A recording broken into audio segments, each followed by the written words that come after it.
everyone, and happy Sunday. And I get so embarrassed every time I watch that thing because I made it myself and it makes me sound like, I don't know, it feels really weird to make something like that for your own birthday and to be planning your own birthday thing. It's really a weird feeling.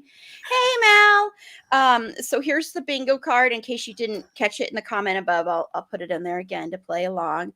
And well, we are going to be talking about one hit wonders, just television shows, because I know usually when you hear that, it's music, and maybe we'll do that next year or sometime. But we're just going to be talking about shows that we think deserved more than one season.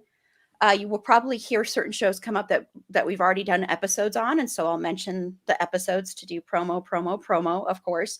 And I'm very happy because this is the first time we've had Tiff on a live stream. So welcome, Tiff, to the live streams. Thank you for having me. Happy to be here.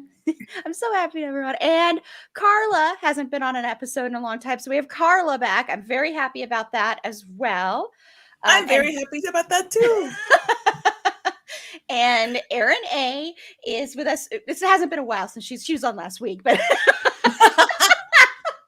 and she does a lot. And then Bex was on recently on our Us episode. So I'm very, very happy to have everybody on here with me.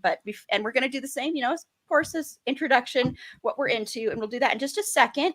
But just a couple of quick housekeeping notes. The first one is we also do live streams Thursday nights. Obviously, this Thursday night, we're not going to be doing it. We're working on what we're going to do and when we're going to do it again, of Dexter, the new season of Dexter. And we just lost Erin A.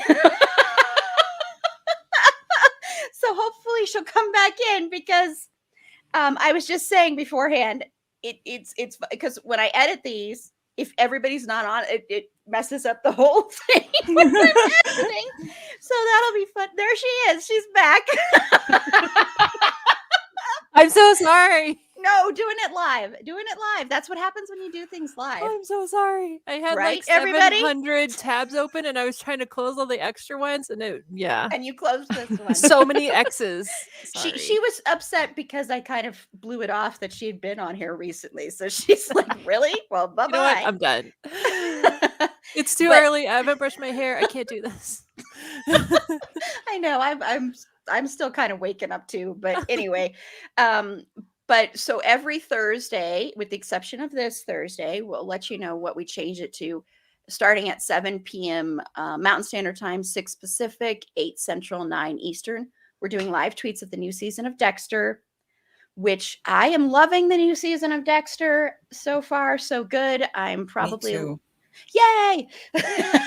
So I love it. I just want to say that I think it's kind of weird that we're not doing it on Thanksgiving, seeing as how there are going to be so many knives wielded on the day. That's true. And I think that would be like probably the best tribute to Dexter is to talk about this guy who like sharpens knives now professionally, not just as a hobby, and who the first,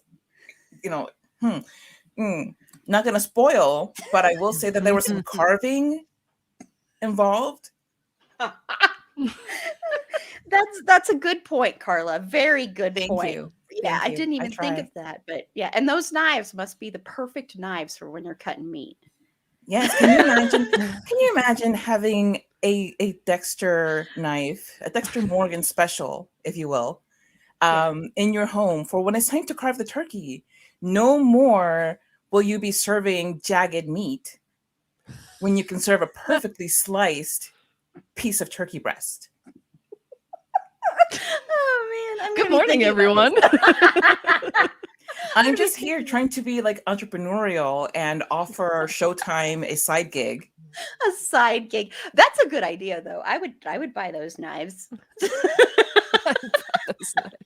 Dexter Morgan through Willing Sonoma. I'm sure that sounds like the perfect match right there.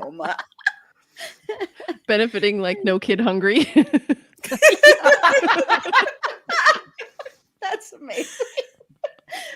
Love it. Love the synergy in this room. Yes. And then we go on live streams afterwards at like 8:15 Mountain Standard Time. And it's been Jen and I from my streaming bubble on there so far because I know it's kind of late for Carla and stuff. And eventually, I'm sure Erin A will be on those too. And we have talked a lot about Dexter's hair and how horrible it is. We go from perfect hair to like terrible hair. We go It's from perfect, awful. amazing hair to the worst hair in Like the if world. they're going for a disguise, for like a secret identity kind of vibe, it's failing hard because it just looks like Dexter Morgan with bad hair. but I They will didn't even say, change the hair color, Erin. I know, but I will say, Mal did say during the live stream that they like the hair. Mal, I am so sorry that you're wrong. And that you have horrible taste. No, we love you. We love you, Mal. You're like the best. We love you. You have great taste in You have podcasts. great- Horrible hair and horrible taste in murderer hair. In murderer hair. Choose better murderer hair. But anyway, those have been a lot of fun. So join us for that. And then also the other housekeeping note quickly is we are on Patreon, as everybody should know by now. So if you want to support the show and help us continue to do very high class, in-depth analysis of hair, head on over and support us there. And we have a bonus episode up there. We have a couple bonus episodes, a Freaks and Geeks one, which had only one season. And we also have Lucifer episode up there that Carla was on. So we have those bonus episodes. I know just our preview of the bonus Lucifer episode is very popular. So if you want to hear the full thing, you've got to become a Patreon supporter. And coming next year, and Erin A is going to join on all of these, whether she wants to or not. We are going to be doing special episodes on every season of American Horror Story, with the exception of season 10. Although we kind of decided we'll just do the first half of season 10, Red Tide, for reasons. So we're not going to do the second half because it's so bad. Except for I would like to say Valiant Thor a couple 100,000 more times, just because that name is the most ridiculous. You will be happy to know that I am powering through 1984. I still don't like it, but I'm watching it. You still don't like it? I still don't like it. Erin, you can accidentally close out the tab again. That's one of my favorite seasons. So we'll be arguing about that when we get to that season. So look for that. Okay, so I'm going to go around and have everybody tell me what they're into right now. Bex. All right. I chose a video game this time because because I can't say Ted Lasso every time. I was going to ask you if it was Ted Lasso, actually. Is it a Ted Lasso video game? Oh my gosh, if only. No, but it is just as wholesome. I've recently gotten back into my Animal Crossing island. It had a big update recently where you can now cook things and like travel to different islands. And so I'm having a lot of fun. Like just sort of rediscovering the game. I got it late. I know everyone got it in 2020 and was like playing it for a whole year. And then February this year I got it. And I played it up until the summer, like every single day. And I was like, okay, I'm burnt out now. But I've kind of rediscovered my enjoyment for it. And I just play it a couple days a week. So I'm not ODing on it. But that's my thing right now. I've been playing a lot of Animal Crossing. Awesome. Thank you. And don't worry, Mal, those reasons will come up in something I'm going to be mentioning for what I'm into. So don't worry, you will get that bingo square. There is no way you will never get that bingo square for like the next 100 years. So, Carla, what are you into? None of that, actually, but my sister recently introduced me to a UK show called Ghosts, which is amazing and hilarious. And I am fully in love with it. And I just finished watching the whole show last night. And I'm just like, still like, all emotional because it's so good. And I want more of it. And there's supposed to be like a US version. And I'm like, why? It's the same language. It's not even like a language barrier thing. Just watch the UK show. You'll be fine. You'll get it. I promise. There's nothing like super duper deep about it you won't get. Just watch the UK version. It's fantastic. Yeah, and Susie recommended that a few episodes ago, and she said the same thing. Like it's who needs the American version, even though I have heard good things about the American version. But yeah. So I'll have to check that out. It's hard to get that wrong. It's a fantastic premise. Mm-hmm. It's a couple that moves into this super duper old English manor, and the woman in the couple falls out of a 2-story window, dies for a couple of seconds, and comes back, and suddenly she can see ghosts because she was technically dead. And the ghosts are all like just different walks of life, and they're all they all coexist. But the thing is, like, not only do they coexist, they also, because they have so much time on their hands, they've come up with like clubs, and like they have food hour where they describe foods that they've eaten in the past, because they can't eat now, so they just talk about foods that they've eaten in the past. They have a group called what would you wear if you could wear something different, because what you die in is just what you die in. Mm-hmm. And that's all you can ever wear. So it's just fun for them to imagine, oh, what could I wear? It's hilarious. It has heart. It's beautiful. Just watch the UK version. Jesus. That was great. Thank you, Carla. It's always a pleasure. And Erin, what are you into? Okay, well, while I am watching American Horror Story 1984, I'm not super into it, but I am watching it for you.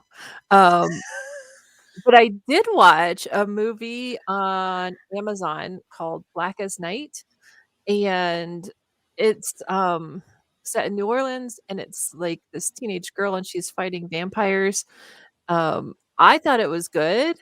I just got onto IMDb to like get some information about it, and apparently it has terrible reviews, but I thought it was cute. It was a little predictable, but it was a really good movie, and vampires, New Orleans, teenagers having fun making bad decisions. Like I thought it was good, so I think everyone should check it out. That sounds like something up my alley. I'll have to check that one out. Cool. I wrote that one down. Awesome. And Tiff? So a few days ago, I watched let me preface. I don't particularly care for Christmas movies because I find the trope to be troped out because it's totally predictable.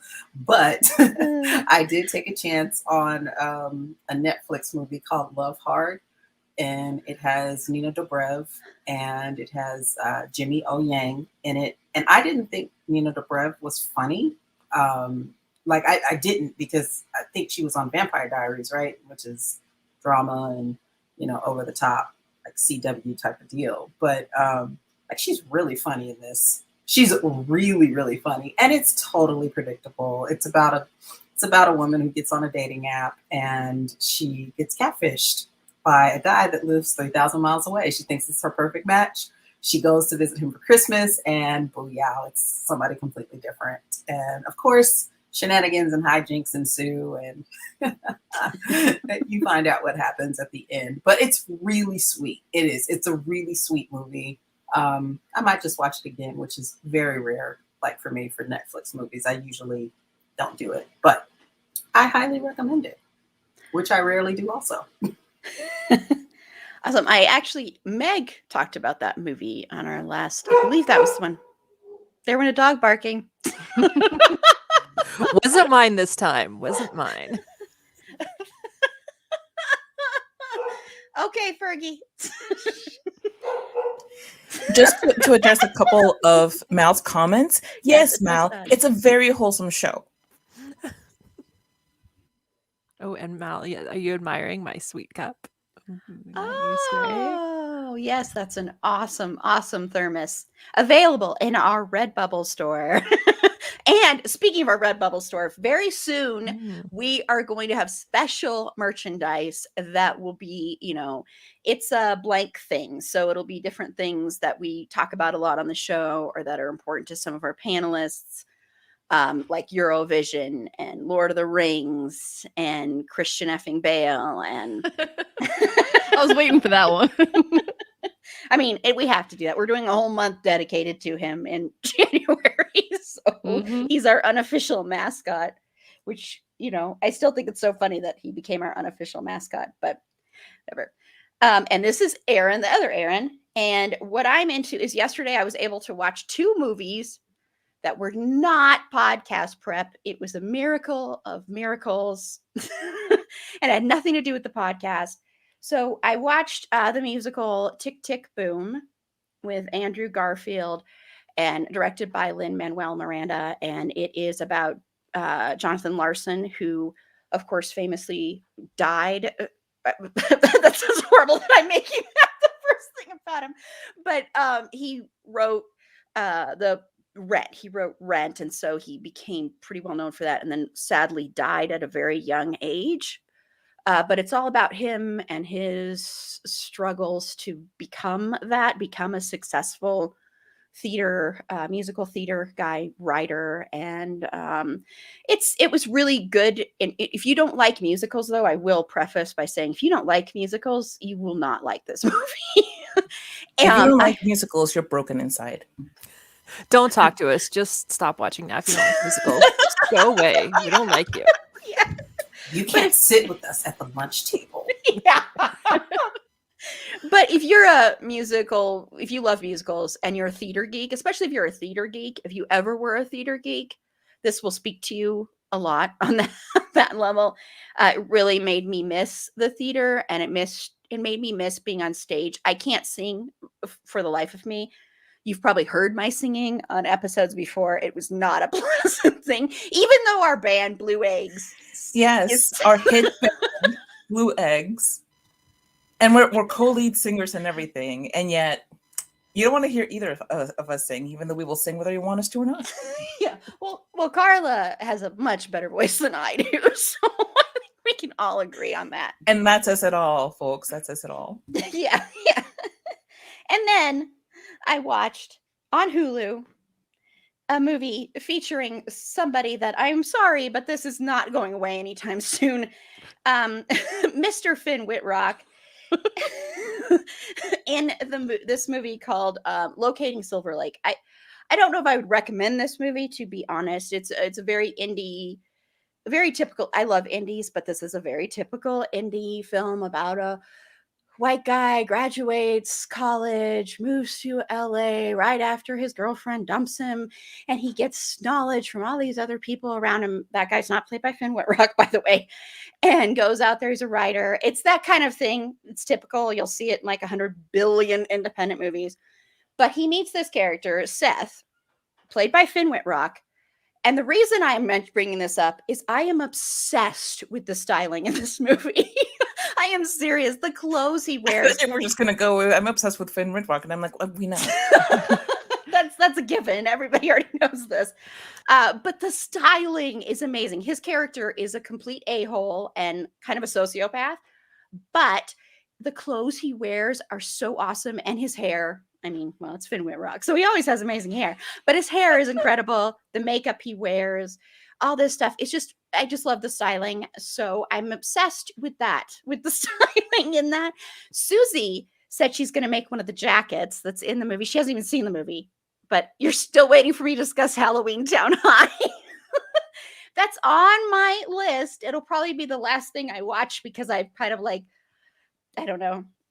But it's on my list. I've got a long list. Don't worry. I'm spreading it all out. I'm sure that'll be now, when I watch you it. have to understand that Frank Whistleblower just has a lot of content for her to watch first. She's very busy these days. No comment. I'm about to bounce her from this show. And I'm going to be like, it was worth it. Oh, it looks like Carla has accidentally disconnected. How sad. Oh, look at that. What a shock. Oh my gosh. Anyway. And thank you, Matt. I appreciate the comment about the theme songs. Yes. I'm pretty proud of them. With the singing, see? The theme songs and the singing. Yes, Carla's They're very creative. Do get rave Oh, reviews. thank you. They are incredibly creative. Okay, so really quickly before we get into the subject, because now we're getting into the subject, I will go over what we have said. And I did just say that. Okay, so I'm going to say horror because what Aaron recommended has some horror themes to it. Awesome's the Free Space, Hulu, Disney Plus. I'm saying we did a random fandom mention when we talked about Dexter. Oh my gosh, Fergie. Music. Dog barking. Yeah, dog barking. over and over again. Music, Christmas, which it's so funny when I put Christmas on this bingo card, and both weeks, 2 weeks in a row, it has come up. And I was like, why are you putting Christmas on this? Nobody's going to mention Christmas. But I was thinking, I was being smart. Finn Whitrock, All Laughing, and Christian effing Bale. And I don't know if I said one of these, but if I missed one, let me know. Okay, so let's get into One Hit Wonders 20 minutes into the broadcast. 21 minutes into the broadcast. This is what happens. Okay, so I said favorite sitcom, but I should have just said favorite comedy. I don't know why I said sitcom, because that's weird. I don't know. But I want to know first off, and feel free. I did take Eurovision off, and I did say it. Yeah, I'm sorry. I had to update it, and I know I took Eurovision off. I'm sorry, Carla. You're muted. You're muted, and I don't even want to hear what you have to say. No, I'm just kidding. I was doing that for you. I muted myself for you to protect our friendship. To protect our friendship. Wait till you see the birthday bingo card. It's filled with, it's just an Aaron themed birthday bingo card. So yeah. Okay, so I want to start first with your favorite comedy or sitcom that you think deserved more than one season, Bex. So yeah, I went with I mean, I guess it's a comedy, but it's one of those short form 20-minute shows. That's kind of how I took it. So it's called The Baker and the Beauty. I don't know if anybody yeah, is familiar with it at all.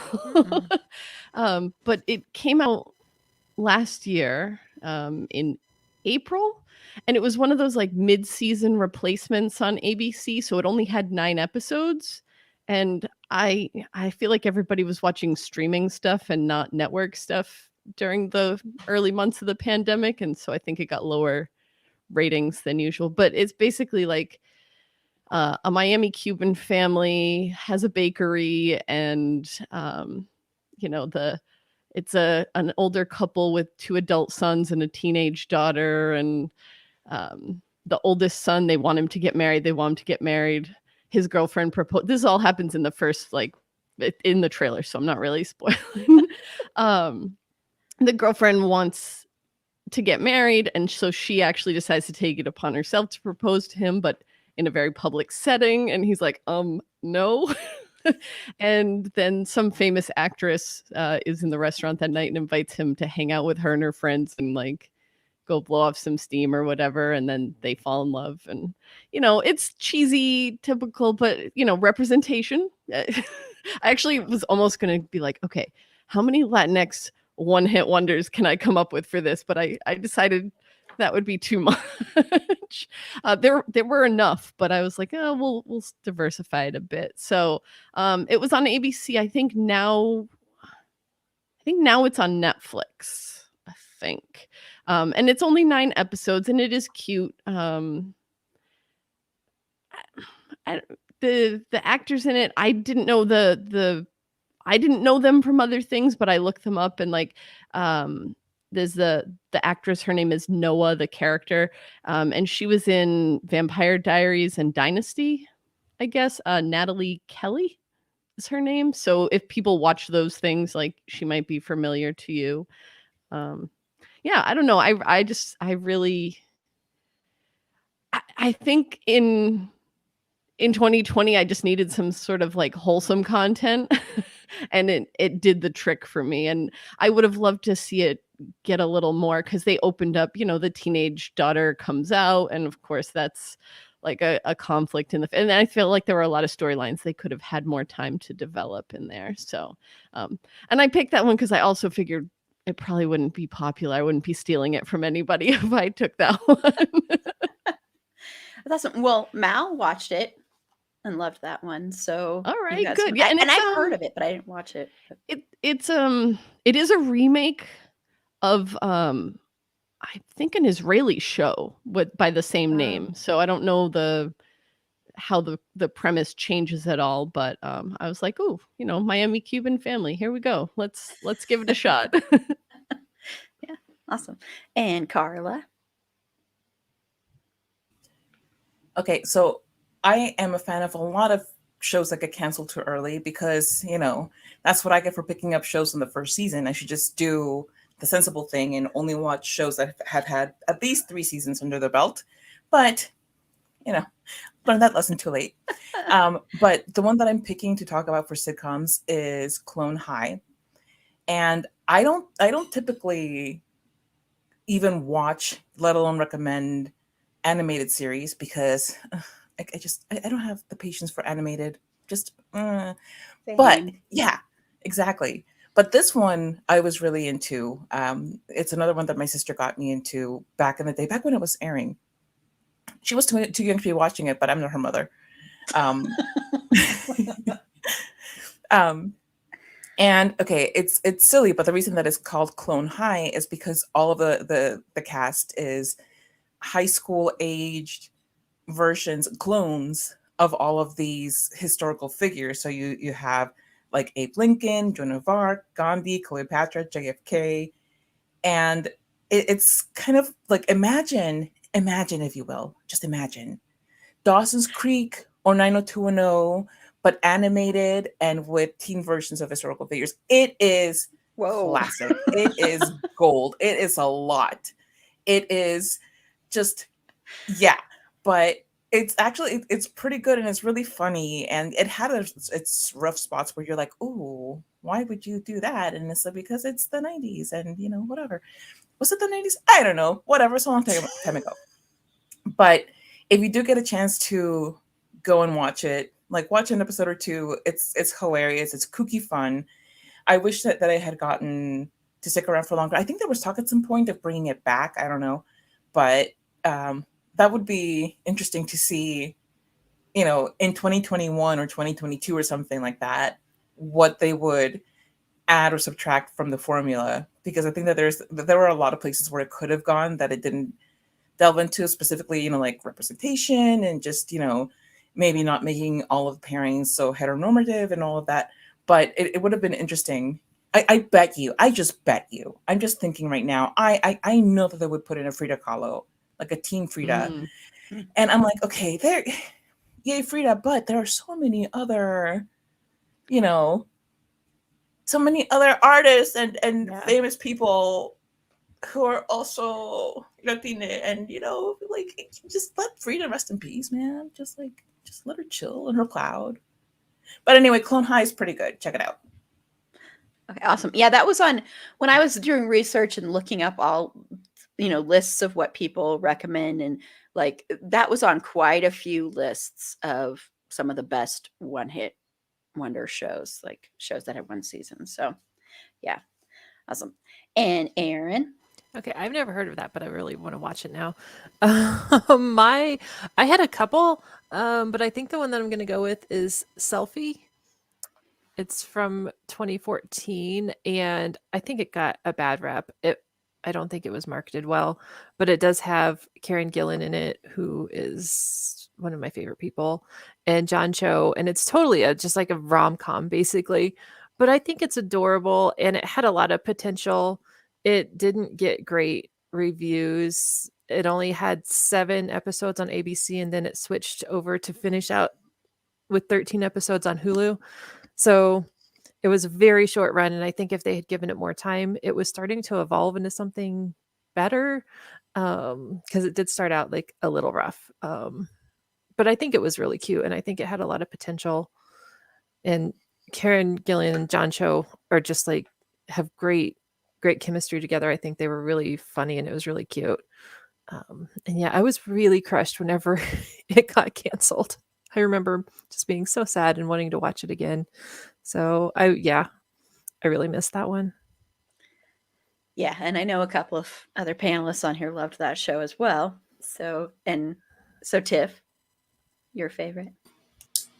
So I was debating between 2, and of course they were both cursed by that Fox network. Every time we find something on Yep. Fox, they snatch it from us. But I'm going to go with, because I love John Stamos so much, I'm going to go with Grandfathered. And it came out, oh my goodness, I think that was about maybe 6 years ago. Yeah. But the whole premise is that, so he's this, this playboy, he's good looking, and he's been with a ton of women. and he finds out that he has this grown son with this woman that he dated previously, and he has a daughter. So he's now known as a grandfather. He runs this restaurant, it's very popular, and he's like, wait a minute, I can't be a grandfather, this is ridiculous. It's like, I'm young, I'm hip, I'm beautiful. And it's just the whole it's just his, the pitfalls of him learning how to be, number one, a father, and then learning how to embrace being a grandfather. And we all know this, especially this country puts such a premium on quote unquote youth. So when people do end up becoming grandparents at kind of a younger age, and he was supposed to be like in his probably like early 50s, which is not like super duper young to become a grandparent, but I guess when you don't even think you had a kid, Yeah. that can be a shock. So, but it's him coming to terms with the fact that he is, middle-aged, and he does have this grown son, and he does have this grandkid, and he ends up it's really sweet. It's really funny. The supporting cast is great. It's got Josh Peck in it from, I don't know if you remember, like Drake and Josh, or Josh and Drake, whatever that was called. I remember him as Rayron on the Mindy Project. Yes. Oh yeah. Rayron, Oh my yes. gosh, that's right. Exactly. And he's really cute in it. He's really funny the way he balances his like comedic chops, because he's very funny, and then his dramatic side as well. It's really good. But you'll be so sad, when you watch it and it's like just snatch the rug out from under you. Yeah. Darn you, Fox! I know they do that a lot. And by the way, Tiff, Josh Peck is in that movie I mentioned, Locating Silver Lake. He's the main guy. Thank you. Thank you. Oh, and I see Mal actually mentioned Four Weddings and a Funeral. That was Mindy Kaling's project on Hulu. Oh, yeah, that was actually really funny. That's a good one, Mal. Thank you. Yeah. I really liked that one. I thought it was really, really great. And I thought that it was going to be like an anthology and they would bring it back for a second season, but nothing. Yeah. Well, Mal, I haven't gone yet, so you don't know if I was going to mention this. I wasn't. Or the Amanda Show. I've never heard of the Amanda Show. Has anyone heard of the Amanda Show? Amanda Bynes in her prime? Yes, I've heard of the Amanda Show. Oh my God. Wow. Carla's going to leave now. She's like, I'm offended, Erin. I'm never talking to you again. Well, I am talking to you again next week specifically, but yeah, like, how dare you? She's going to put me on mute for the rest of the week, though. I'll be like, Carla.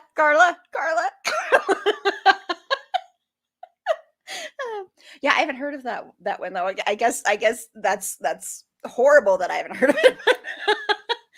Okay, well, the show I'm going to mention is this show called Downward Dog that was on ABC for one season. And I know that the premise of this show, I think, is what turned people off, because this is a show about this woman, Nan, and the dog, Martin, that she adopts, and the dog talks. And I know that sounds absolutely ludicrous on the surface, but it's done so well. I mean, you do kind of see the lips of the dog move a little bit, but it's not easy. It's not corny. And if you love dogs, this is like the show for you.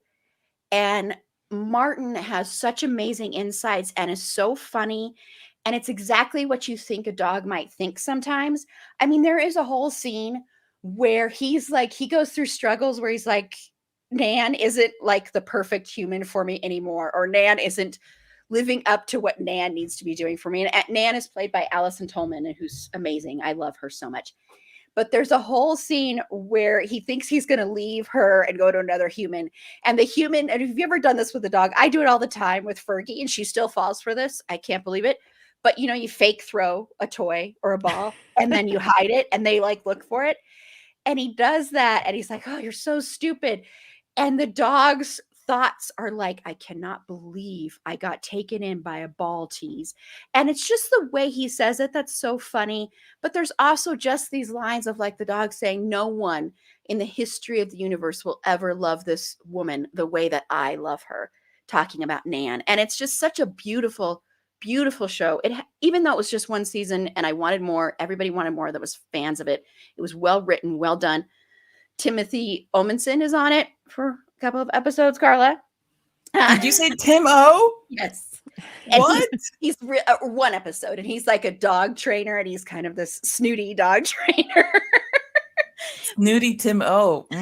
Sounds like my jam. Long hair or short hair, though? That's my question. I think I can't remember now, because this was right around the time when he was still doing Supernatural. So occasionally, so I can't remember, but because this was a few years ago that this show got canceled. And even though we all wanted more, the people that were fans of it, it still had a great, wonderful, beautiful finale. And I cried almost every episode of this show because I love dogs so much. Plus, it's me. But I just wish more people had discovered this show and gotten over the fact that in your face, in your mind, it might seem like the stupidest premise, but it was really heartfelt. And it again showed that we could learn so much from dogs. And if we were like dogs, I just think, I don't know, we should all strive to be the person our dog thinks we are, is all I'm going to say. So it's not like Mr. Ed at all. No. Honestly, Mal, that's where my thoughts went too. So you're not alone there. I was like Mr. Ed? No, nothing like Mr. Ed. It's a great show. Look it up. Look up stuff on YouTube. It was actually a YouTube show first. It was like these shorts that they would do. But and the dog was a rescue dog that they used, and they took him from a rescue and used him on the show, and it's a great show. And I don't know if Erin A has watched this, because I've never heard of this. It sounds oh amazing. my gosh, I'm surprised. I was like, the only person that I would have thought maybe possibly could have heard of this show was the other Erin. Super excited though. It sounds amazing. It is. It's great. Okay, so now we're going to move on to dramas. I don't know why I had to say it like it's Perfect. Going with the theme, I love it. dramatic. Yeah. So Bex, what's your favorite drama? So I picked The Watchmen. And honestly, I don't know that I wanted more of it. I think it was great the way it was. It did end on in a way where it left room for more, but I think I was okay with it ending the way it did, and that's why I accepted it, and I was like, yeah, that's one of my favorites. So it has Regina King in it, which is fantastic, and I actually watched it before I read the graphic novel Watchmen, so I didn't know the context of the sort of the background of that story, but I think it made me appreciate the graphic novel when I went back and read it a bit more afterward. And it's not an adaptation, right? It's more something that's set in the future of the universe that was in the graphic novel, and I think that's really fantastic. It's like, what is the fallout of what happened? What does the world look like 30 plus years later? After the events with the giant squid and all of that, which, if you don't know the context of it, can be a little strange. But I think they did a good job of telling the story where you didn't need to know all the characters, and you felt like you were discovering the storyline along with the characters who weren't alive at that time when the events of the graphic novel took place. I think what really blew me away from that, and this is, it's a little bit embarrassing, but I know I'm not the only one, so I'll say it here, but that is where I learned about the Tulsa Massacre, was from that show. And honestly, when we watched that episode and that scene went down, I actually turned to my husband like, that's not real, is it? Like, did that really happen? And he's like, I don't think so. And then we started Googling it, and we're like, oh shit, like, yeah, that's very, very real. And why didn't we never learn about that? Right. And so I'm thankful for pop culture that teaches us that history, but I think it's pretty messed up that that's where I learned it. I'm 40 years old. I was, in my late 30s when the show came out, and it was like, I should have known that before now. I definitely should have known that before now. And yeah, so that's sort of a big thing on that. Check my notes here. So I jotted some things down.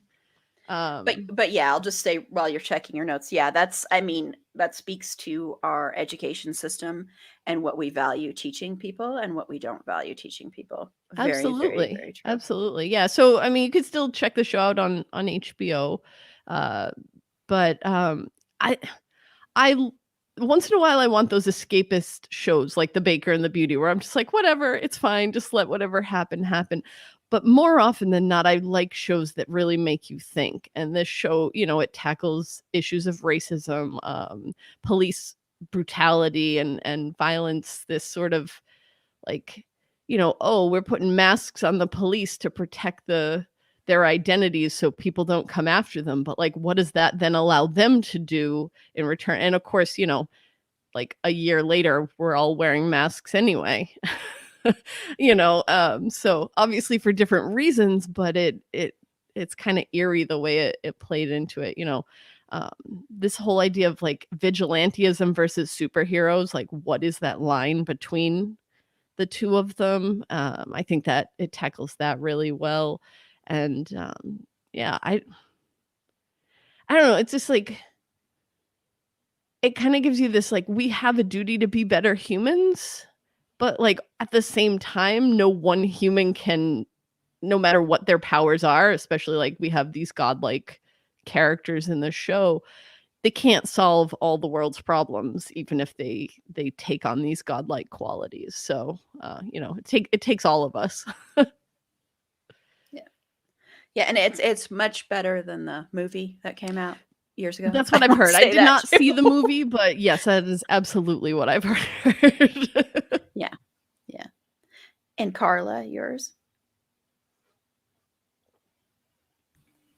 Okay, like I feel like if you've watched me very much or listened to me very much, you're gonna think I'm gonna go with Firefly, because I mean I've been on an episode here of Firefly. I was on 2 sudden but inevitable podcast episodes about Firefly. Bed Butter Behead did, I think, 1 or 2 episodes on Firefly. I'm very big into Firefly. I'm a brown coat for life. But here's the thing, like I've had enough time to mull it over in my head, and it's like, all right, cool. But other shows have caught my attention since then, and that I wish that had gone on for longer. And I was really torn between 2 of them. I'll briefly mention one just because it was something that was very important to me to see all of this representation on TV. And it's not nearly enough representation because, I mean, most of the leads are white. But the show Stumptown, which was in 2019, and part of the reason it didn't get renewed was because of the shutdown with COVID and everything. But it starred Colby Smulders as a detective, and she's all gruff and grumpy because she has PTSD and she has like a lot of stress and all of this stuff. But the most notable thing about her is that she is the lead character in this show, and she's openly bisexual. Like there's no like, oh, maybe she's into girls. No, she's shown having flings and relationships with women. And but of course, the show being created still in the 2020s, the 2 romantic maybes are guys. So it still has like those heteronormative patterns, but it does show that bisexual people aren't a myth, and that they are out there living their lives and having romances and flings. And it's not a matter of her not being able to decide. She's just living her life like anybody of any other sexuality would. It doesn't make her incapable of commitment. What makes her incapable of commitment is the fact that she has issues stemming from like real trauma. But that, and then also her brother on the show has Down syndrome, is played by somebody with Down syndrome, but he's not like, a side character that is brought out only for sympathy. He's a fully fleshed out character in his own right, who has things that he wants and that he goes after. He has dreams of his own, and he's shown being supported by everybody in his life and being loved and not relegated to the role of just, a pitiable accessory, as so many people with disabilities in general, but specifically people with Down syndrome often can be. But, okay, so here's the thing though. The show that ended up winning out for me is Whiskey Cavalier. Whiskey Cavalier. Knew that was going to be yours. Knew it.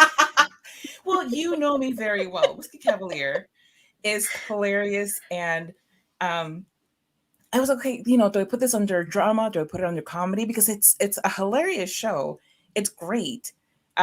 It's also from 2019. It stars Scott Foley, which I love Scott Foley. Scott Foley Who is doesn't? so cute. He's right. Thank you. Until recently, I thought that Erin M was a Scott Foley hater. Turns out that she's just a Noel hater, but that's okay.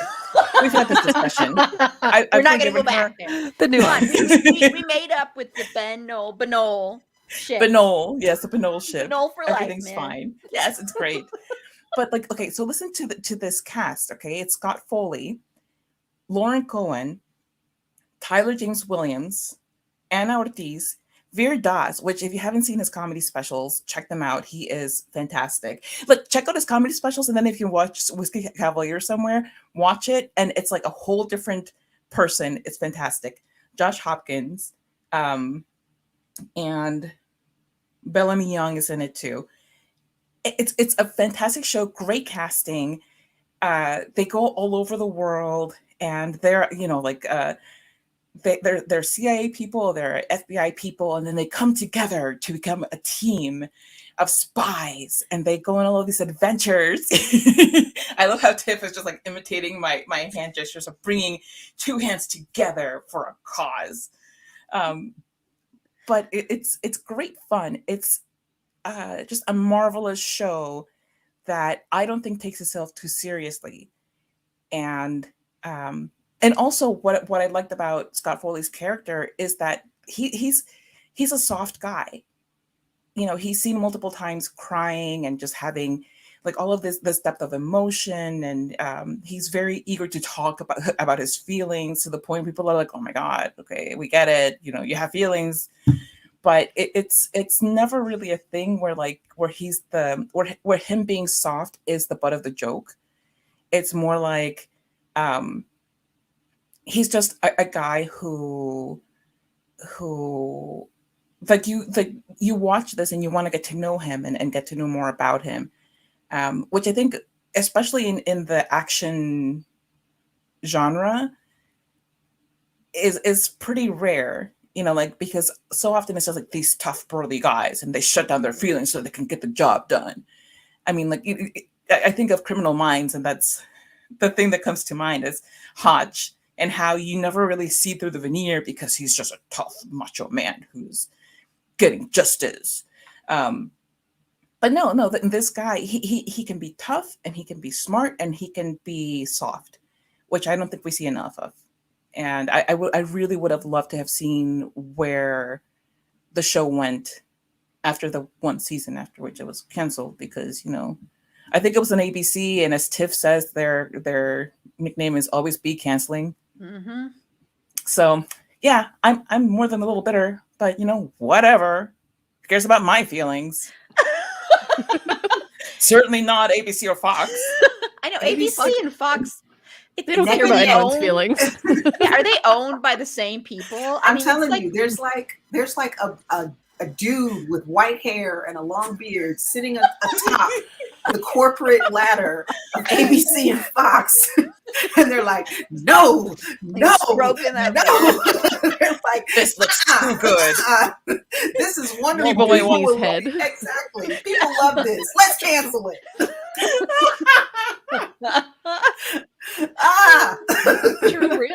Real. The women folk are into this. Cancel it. The women folk. That's very true. Yes, and Mal is also a Benol for life fan. Yes. And Erin, your favorite drama? Okay, can I just say, in like one turn, Carla has stolen my whole entire list. Oh, No, I'm kidding. Like half of my list, because I had like 5 things for everything because I can never decide on anything. But yes, I agree. Firefly is the obvious choice that I think is going to be like number 1 for the whole entire world at this point. So we don't need to talk about that. Let's just all assume That's why I skipped it. Firefly. Right. Yeah, I think that's fair to say that everyone misses Firefly. One of my other choices was also Stumptown, which I think was amazing. Yeah, I just love that show so much. I agree with everything Carla said. I haven't read the comic books, but they're on my list because I heard they're really good too. Um, my gosh, and Whiskey Cavalier again. I agree. I love that show. I'm so sad. I'll go with one also from 2019 that I think might have also been a casualty of COVID, and it was called The Enemy Within, and it was on NBC, and it starred Jennifer Carpenter, who doesn't love her? Yes. Right. Have you seen it? It's so good. And Morris Chestnut, who also I think is amazing, and he's in like everything in the world too. He's a really great. But basically, Jennifer Carpenter is just the most hated person in America. She was a spy, a foreign agent that they kind of like turned to blackmail to get information from, and just everybody knows her name. Everyone knows her face. She's just like the worst. But now she's got this information that the Morris Chestnut character needs to save the world, basically. And so he has to work with her. And it's just this really good, like, spy show, sort of weaving in like a little bit of current event stuff. But it was just really great. But it only got 13 episodes. It was from 2019. So I'm guessing that that's maybe why there wasn't more, because everything got shut down so abruptly. And then kind of, I think everyone maybe just moved on. But it was really great. I think it had a really good potential to, go on for a while. But just with those 2 characters, there was like a several, secondary characters too that were really great, really good actors. But those 2 together just were really good. I thought it was really interesting, and it was really bummed whenever it didn't get renewed. yeah, I remember that one too. And Jennifer Carpenter. I mean, Yeah, he plays my favorite. she's character, so Deb, good. so I'm always gonna love Jennifer Everything Carpenter. she's in, she's so good. Yeah, and The Exorcism of Emily Rose. She is so flipping good in that movie. Mhm. I'm just throwing that out there too. Yeah, and Mal mentioned Forever. I know there are people. I know. Yeah, I was like, I'm pretty sure Tiff is a fan of. Is that the one you were going to mention, Tiff? I was overwhelmed. I was just overwhelmed. And this is an honor if Meg is out there listening. This is because we totally bonded over the fact that we were the only ones who were watching this show when it was on, apparently, at least who recognized it on Twitter. But we were so devastated when it was canceled. We were completely devastated because it ended on the biggest cliffhanger that you could ever end on. And this is what I'm talking about with ABC always be canceling, because of course it was ABC. And we did. Mal's right. We did discuss this on Twitter.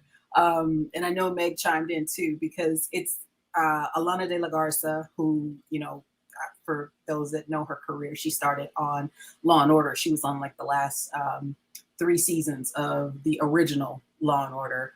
And she played the ADA Connie Ruberosa. She was great on that. So it stars her as a detective, and then it stars the ever handsome Ioan Griffith as a immortal, the immortal Henry, and he's trying to keep his secret from the people around him. So because Mal said that, I'm not going to do it. Wait, was it my turn, Erin? Yeah, it's your turn. Yeah. Okay. I'm blathering on, and I'm like, wait a minute, is it my turn? Okay, so since Mal mentioned that, I'll move off of Forever.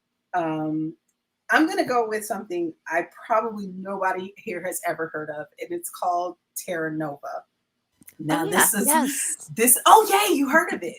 So I can't believe the show was 10 years old as of this year. It came out in 2011, and it was a very ambitious project. And so the premise is, it's the 20 22nd century, and of course the earth is polluted and it's overdeveloped. Nobody can survive essentially on earth anymore. So scientists figure out a way to open up a portal to send people back to prehistoric times, like with dinosaurs. not like just with like cave people and Neanderthals. We're talking about actual dinosaurs. so the whole thing, so this family led by Jason O'Mara, who Irish Jason O'Mara, his accent is fantastic. He rarely uses it in TV.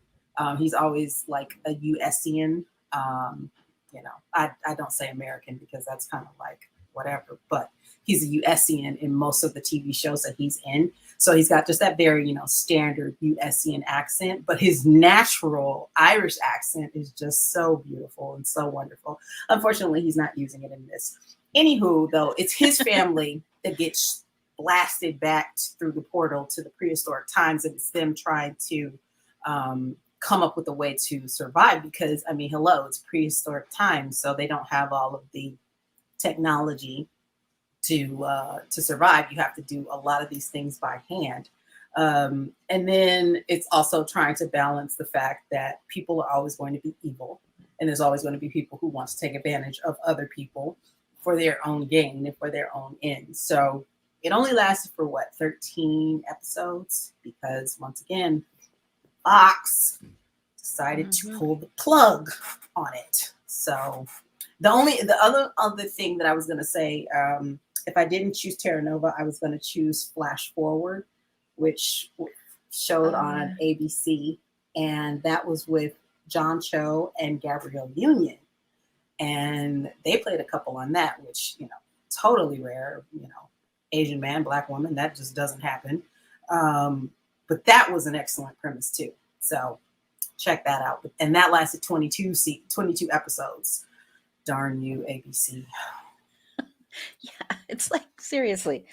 And I'll just briefly say, because one of our other frequent panelists, Danelle, she wanted to give a shout out to Moonlight. She had said that one, which I never watched that one either, which is surprising since it's about vampires, correct? Anyone else watch that one?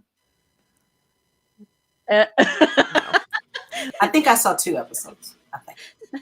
Okay. I think you're right, though. I think you're right. CW plays commercials for it constantly. Making that's right.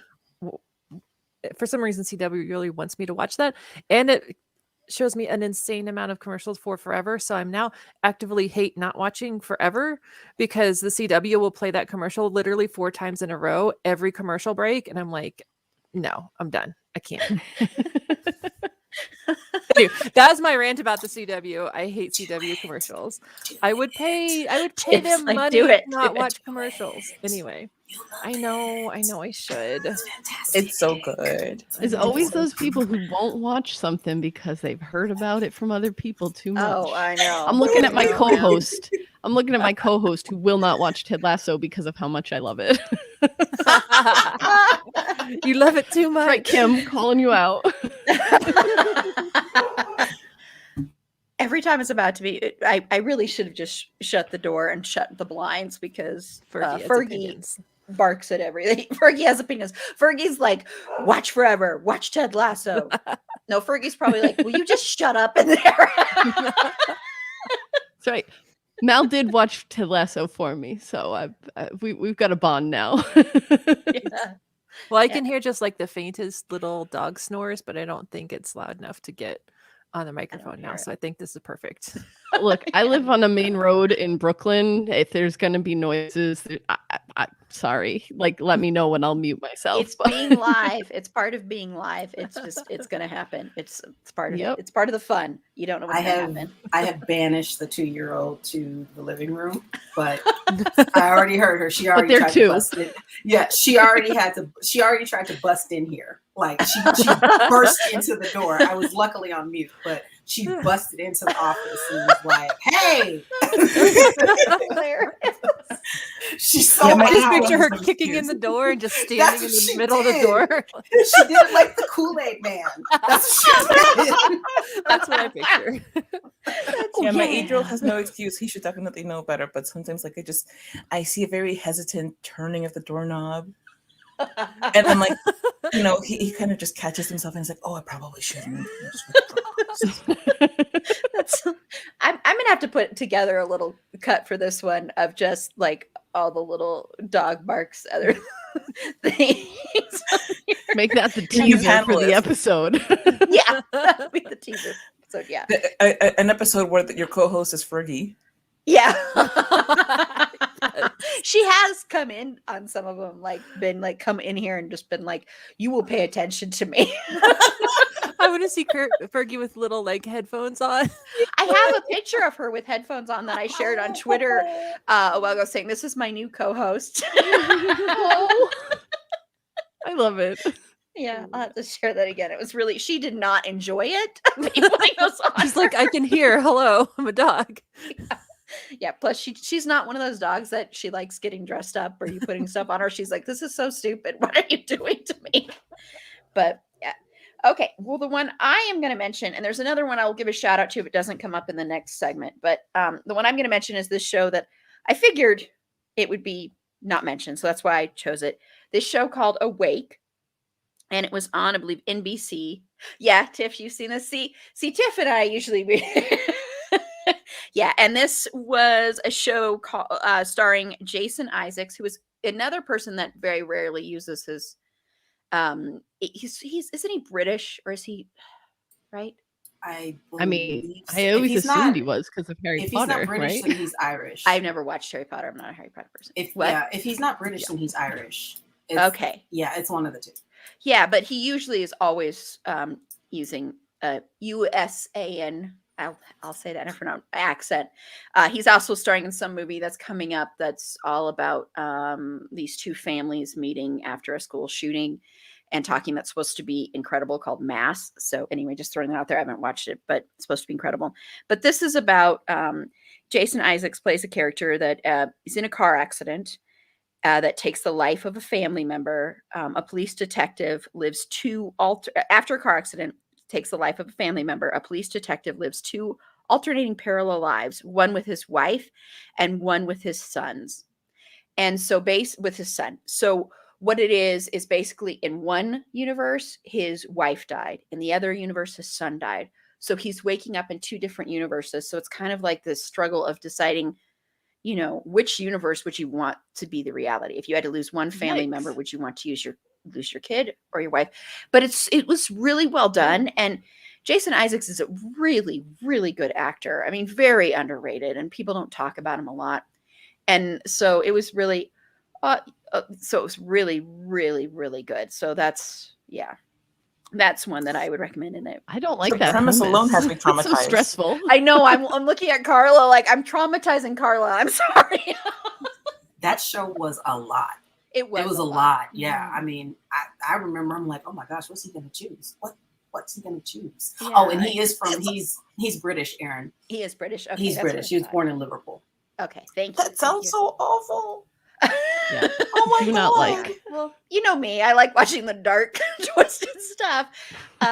So it Would you was say, very heavy. Aaron, that people slept on Awake? Oh, boom! Wow. I'm still traumatized by it. I'm just coping with humor. That's a coping mechanism. 100%. Yeah, I'm sorry to have traumatized people with this premise, but he was so good in it, and it was really well done. And it was one of those where you're like, you didn't know which reality you would want him to actually be in. So it was very sad and heartbreaking.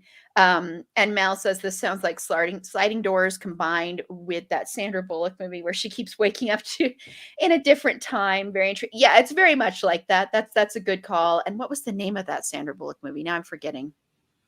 I don't know, but there's a show now called Ordinary Joe. Yep. Yes. That's what I was thinking. Yeah. And Oh. the premise is that on his college graduation day, he picks one of 3 different options, and then you're following him through all 3 of these timelines, and it is a jumble.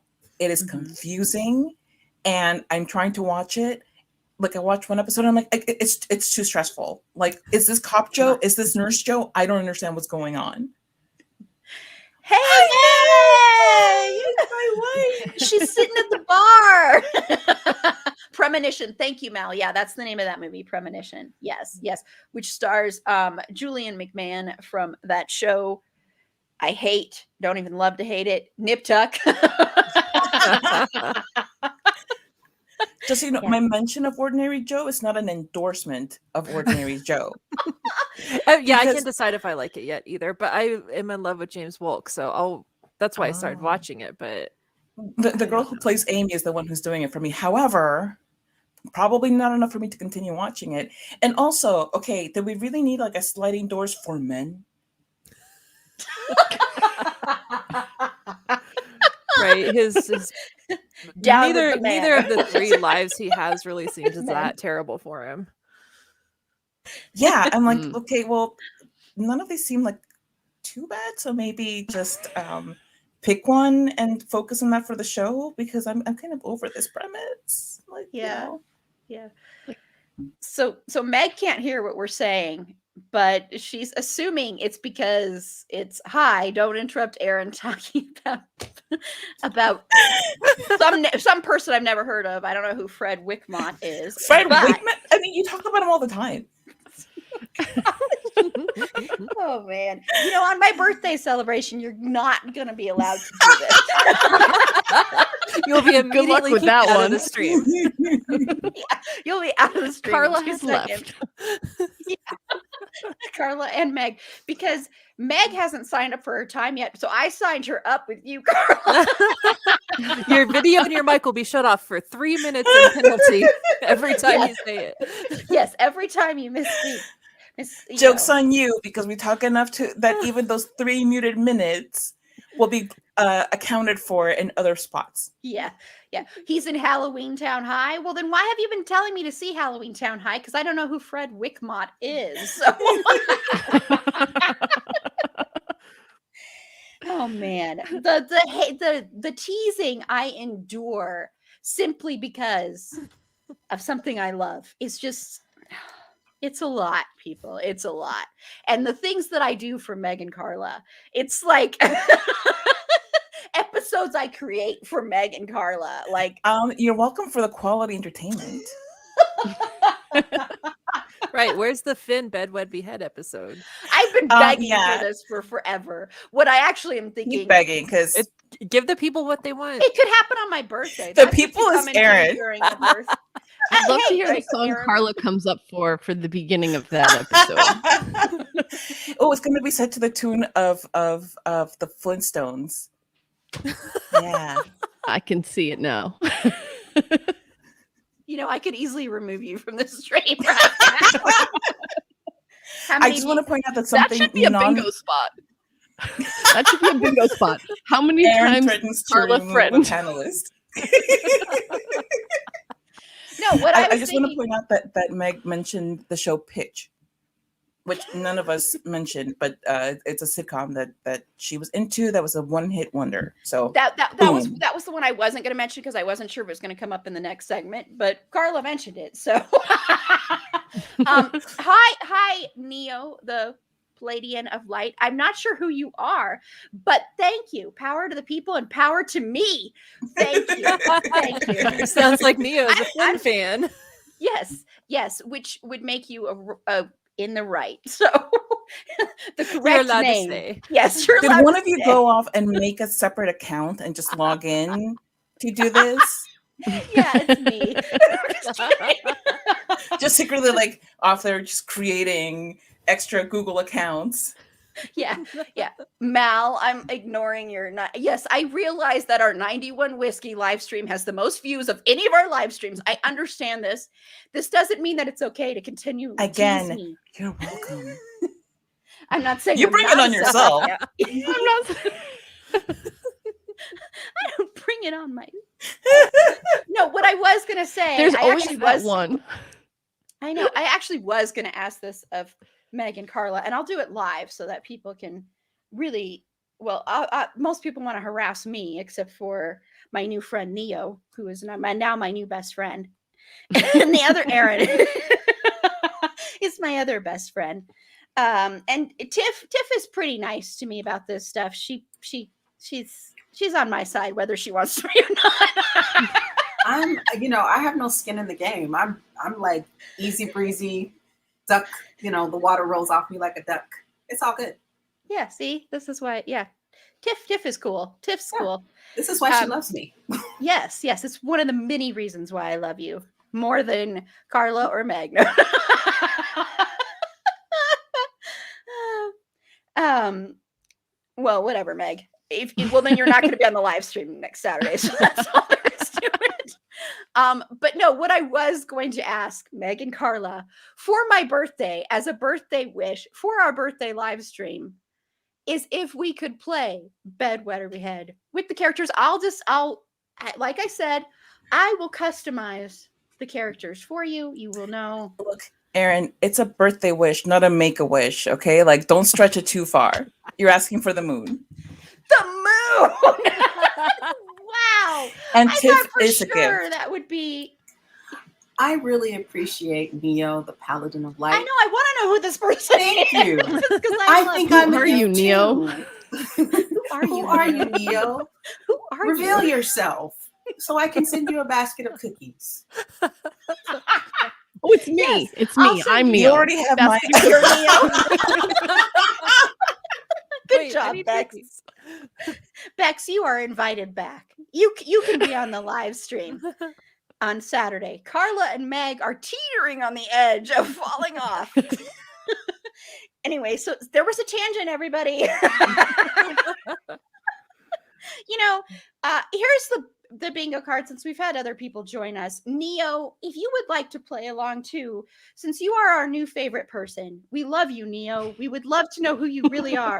Give Aaron the moon. Oh my gosh, Neo, you are my new favorite person. I really would love to know who you are. So yes, you are amazing. It honestly seems like Jesse. Like Jesse. Jesse teases me relentlessly. Which is why he would go to a separate that's why- account. Yeah, the alias account to be That's nice. true. Are you Jesse, Neo? Blink twice. I can't see they're your gonna lips. tell us. That doesn't help.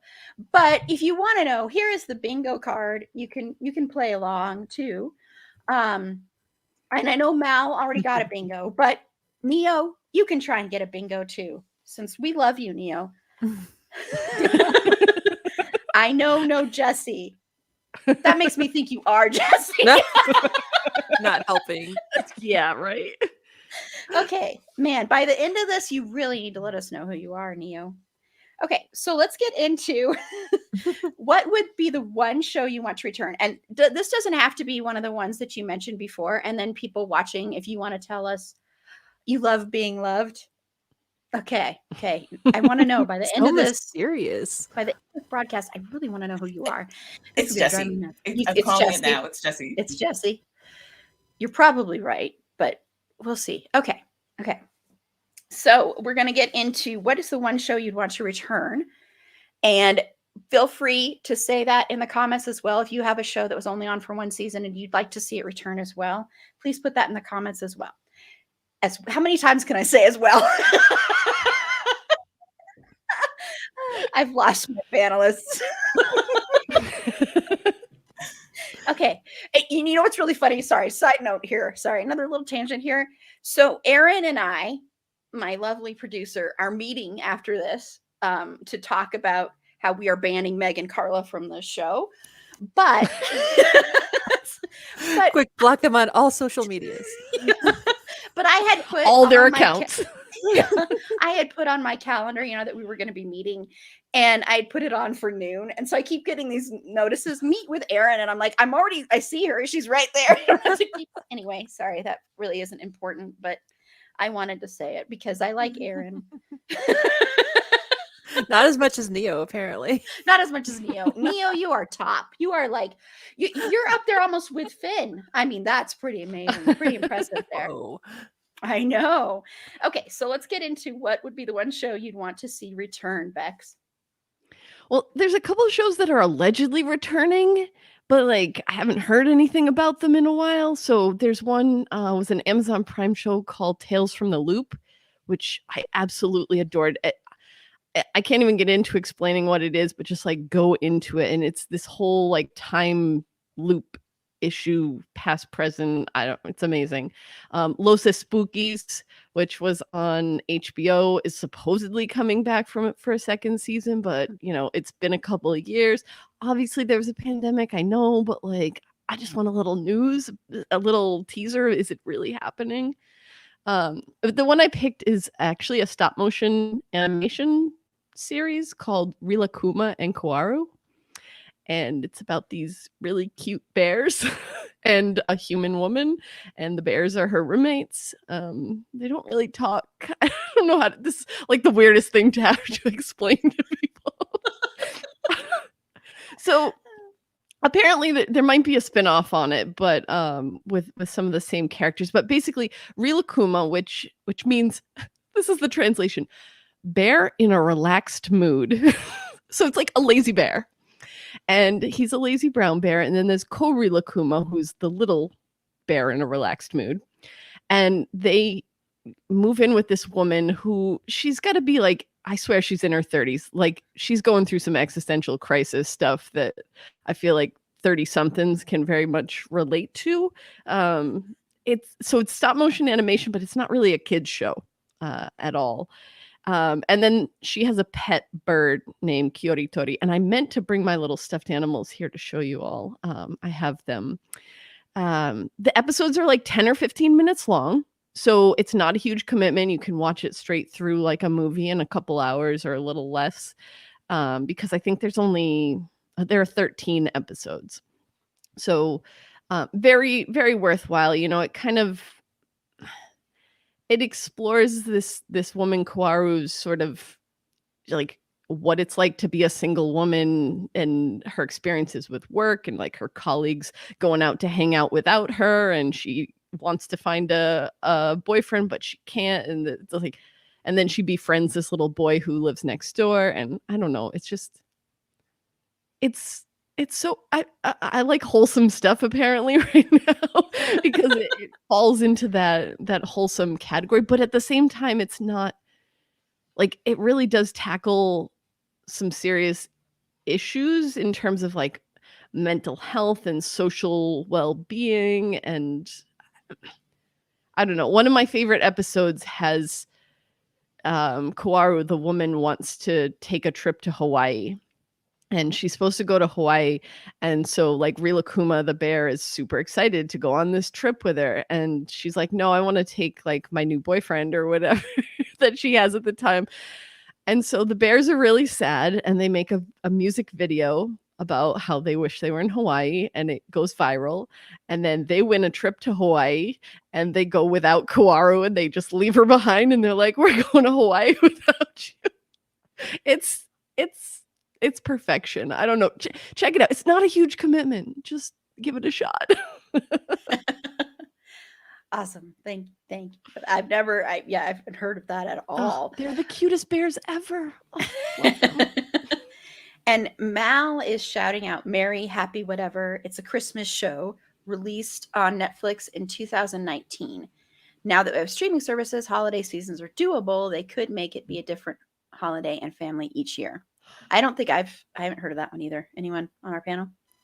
It No. sounds familiar, but I don't think I've ever seen it. Yeah. And something about the Packers, Meg's in a sports bar. So.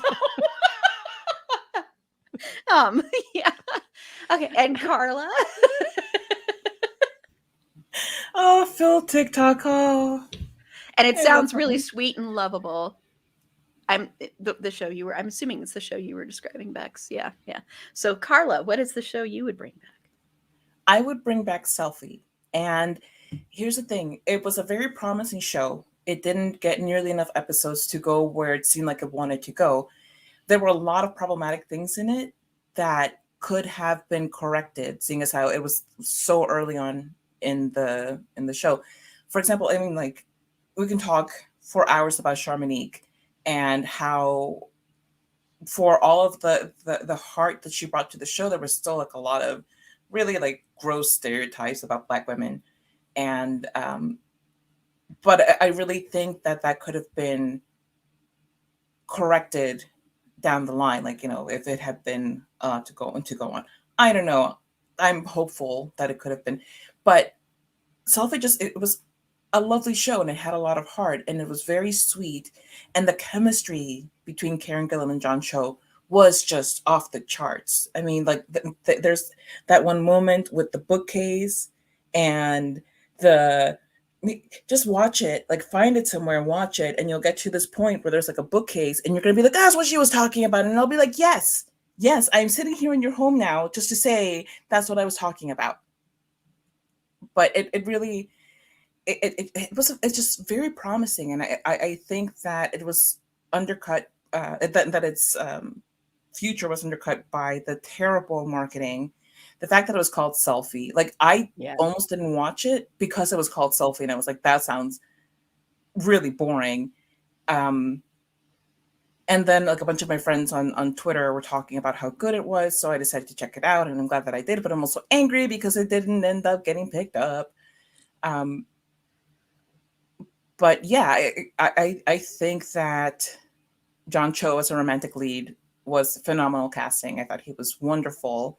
I love Karen Gillan just so much, but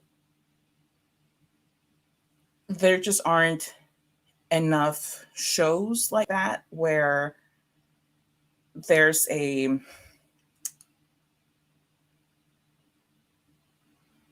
it's hard to put into words, where you just feel so much for these characters. You get so little time with them, but you just come to embrace them so fully. And the casting, again, you know, you have an Asian man as the lead, where very often, particularly in the time and before and even now, Asian men are desexualized. They're the butt of the joke of, like, oh, well, you know, like, Asian men can't get laid and all of this. Mm-hmm. And here you have this guy who is just absolutely hot, and you want him, and he's being portrayed as somebody who is so wantable. Just bring it back and do something and fix stuff. Just, like, you know, give us like half a season even. Just do me a solid, okay? Just do that. I'm not asking for a lot, unlike Erin. What? Whoa! I love the, like, the aggressive muting after she's done. Wow! It's never just muting; it's aggressive muting. It's aggressive muting. One thing. Anger clicks. How many shows have I episodes? Yes, but they are quality content.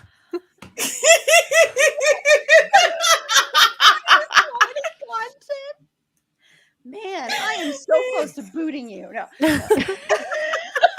Love you, Meg. By the way, I kind of skipped over that part because I got distracted, so I'm sorry, but we love you.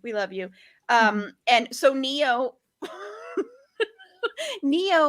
liked Selfie, and Neo, I'm assuming with the stray shots, and wow, that you are on my side, of course, because yes, I know that you are.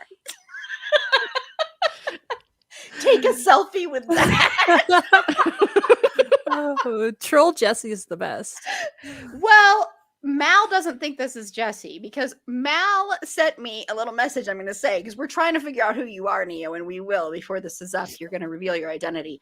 And Mal said this account was created 14 years ago. So it's going to be like Scooby-Doo, and we're going to rip your mask off and go, that's who it was. It wasn't for those mangy podcasters. Yeah. I mean, I just want to say, like, Jessie is not 14, so it's not like it was made when he was an egg.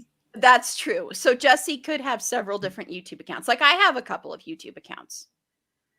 Like, I have my own personal YouTube account. I don't ever use it for hardly anything, but that could be. My personal YouTube account is not Neo. It's a secret YouTube account. Way. I'm Listen, down I'm here learning typing some away. things here. I think it might be.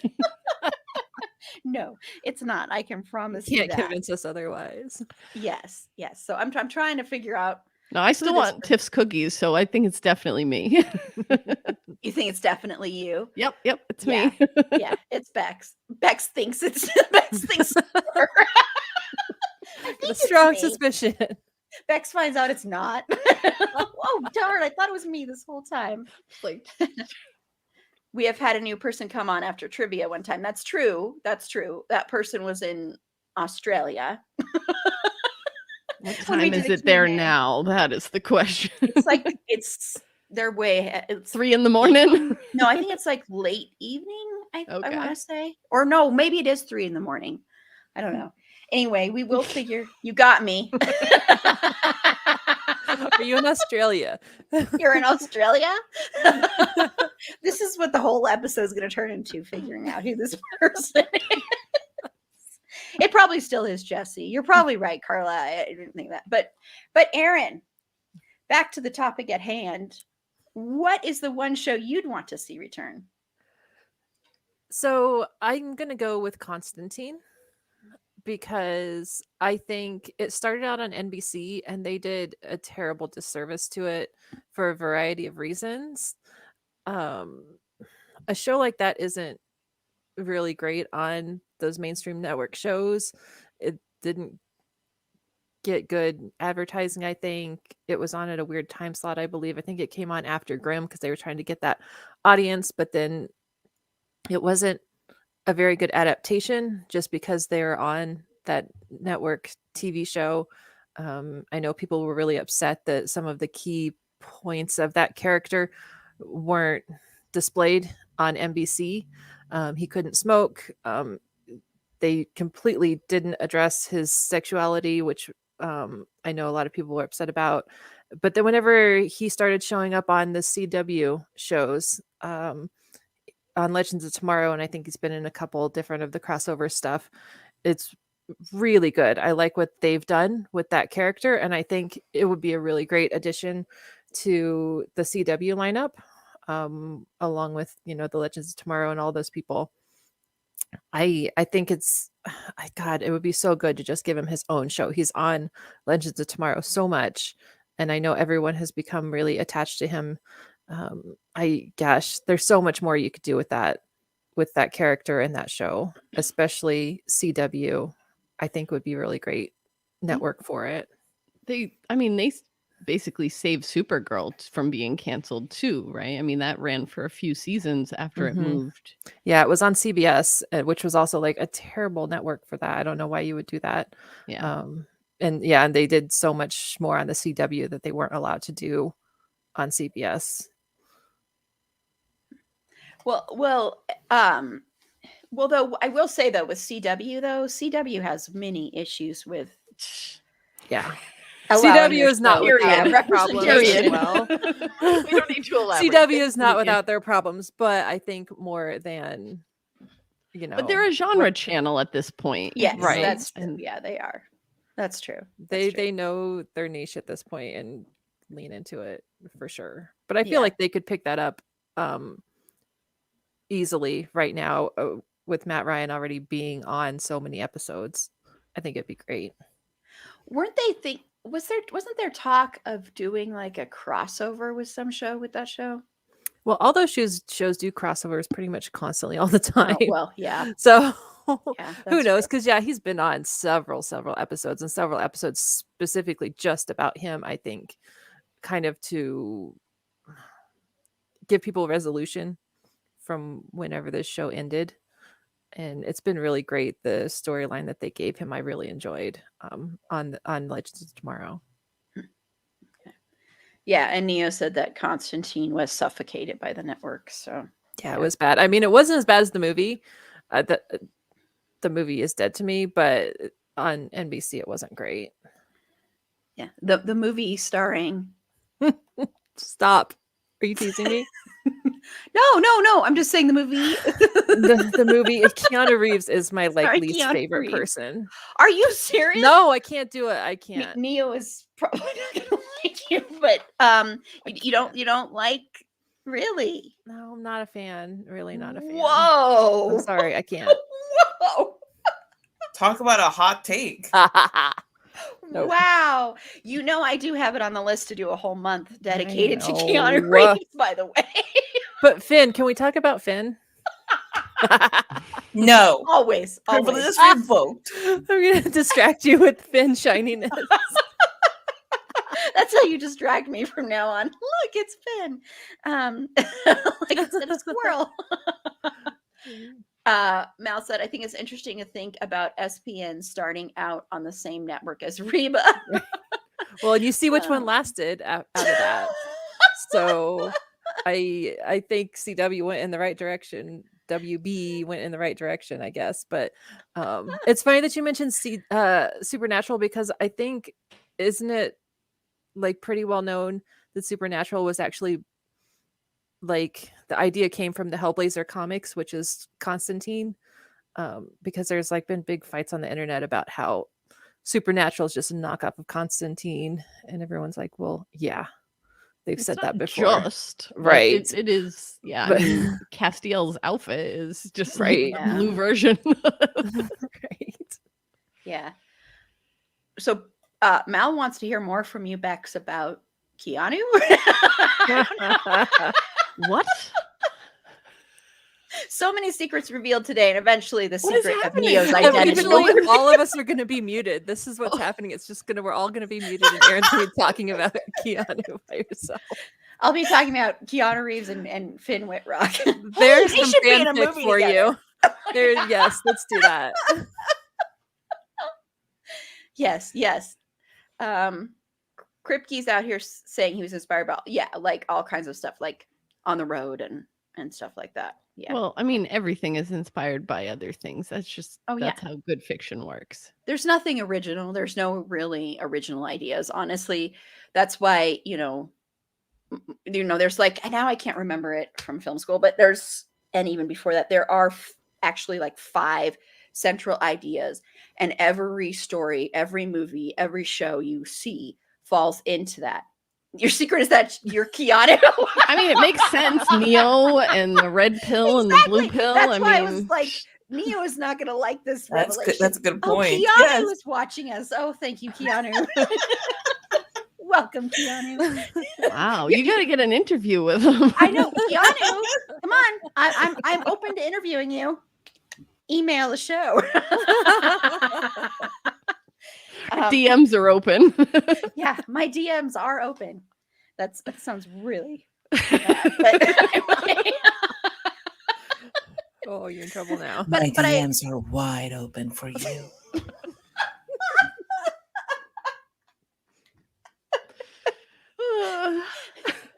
Poor Aaron is like Supernatural is a thanks for the kiss there, Neo. Or Keanu. Supernatural is a self-insert crossover AU fanfic of On the Road and Road Food in a universe where every supernatural story or character Eric Kripke has ever heard of is real. Whoa. And there's quotes around that. So let me know what that quote is from. You had a discussion about that the other day when Kripke quote retweeted Misha about his new show. Interesting. I haven't watched Misha's new show. It comes out Speaking of next hot Saturday. takes, speaking of hot takes, everybody knows I'm not a fan of Misha Collins. Okay, now I might be leaving. Now Aaron's muted. How does it feel? How does it feel? Wow. I didn't do anything.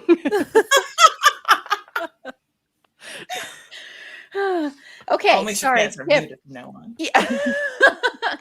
So Tiff, what is the show that you would bring back? Well, I will say that I'm sitting in solidarity with you on the Misha Collins thing. I knew I had you. Yeah, sorry. So I'm going to take it way back. And of course, it's from Fox once again. But they had a show called Almost Human.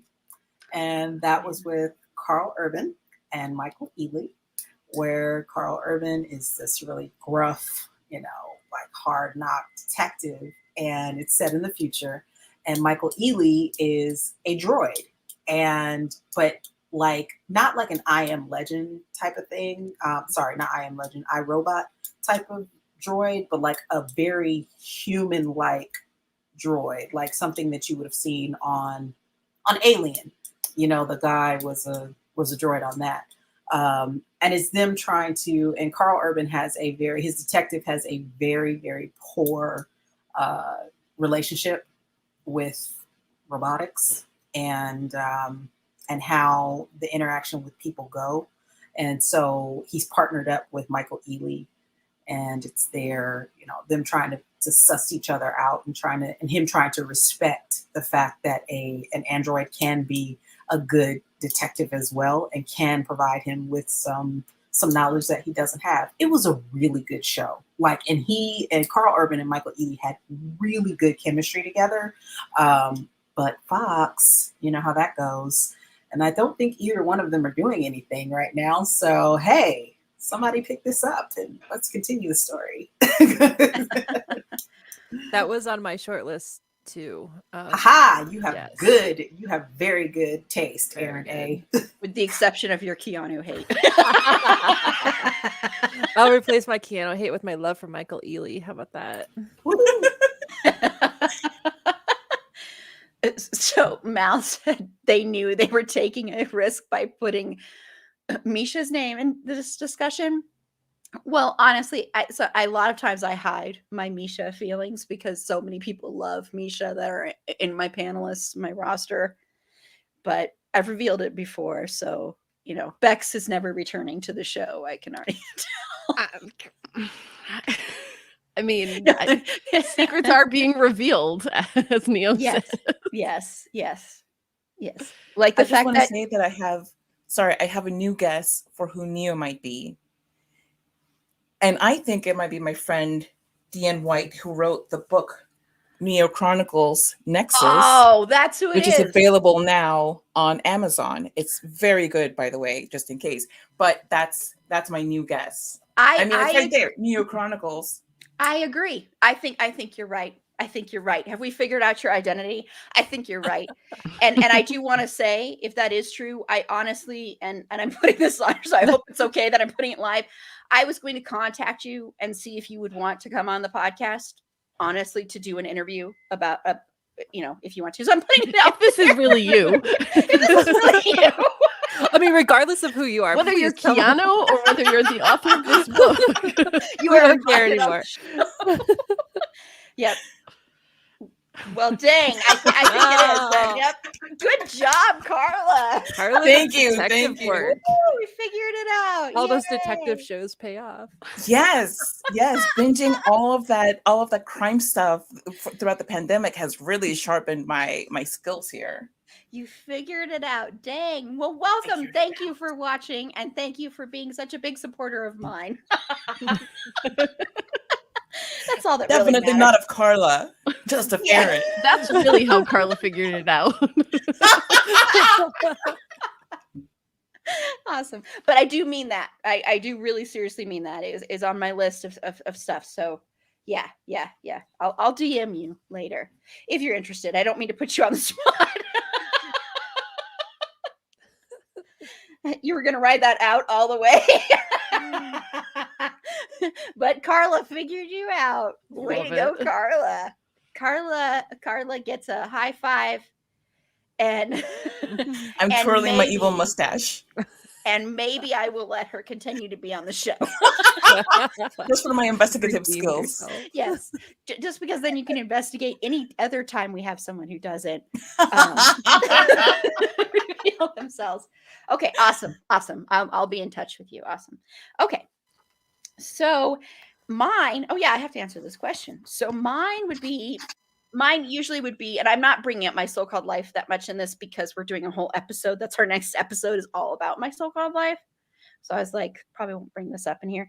But I do want to bring this up for just a second because I want to admonish my panelists, all my panelists, because and I did this on the episode too, except for Erin A, because she was supposed to be on that and she wasn't able to make it. So I'm not going to admonish you, Erin A, or Sarah.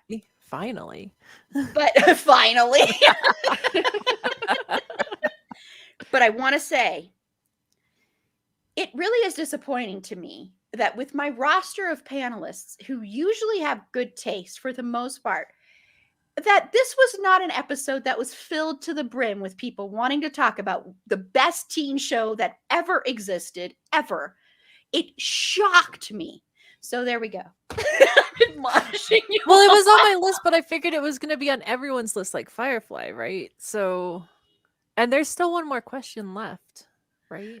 Well, yes, think no. she meant for I'm the just saying- episode, I'm like the saying for the panelists. episode, for being on the episode. That's what I Oh, mean. Is right. that we didn't have a bunch of people want to be on that.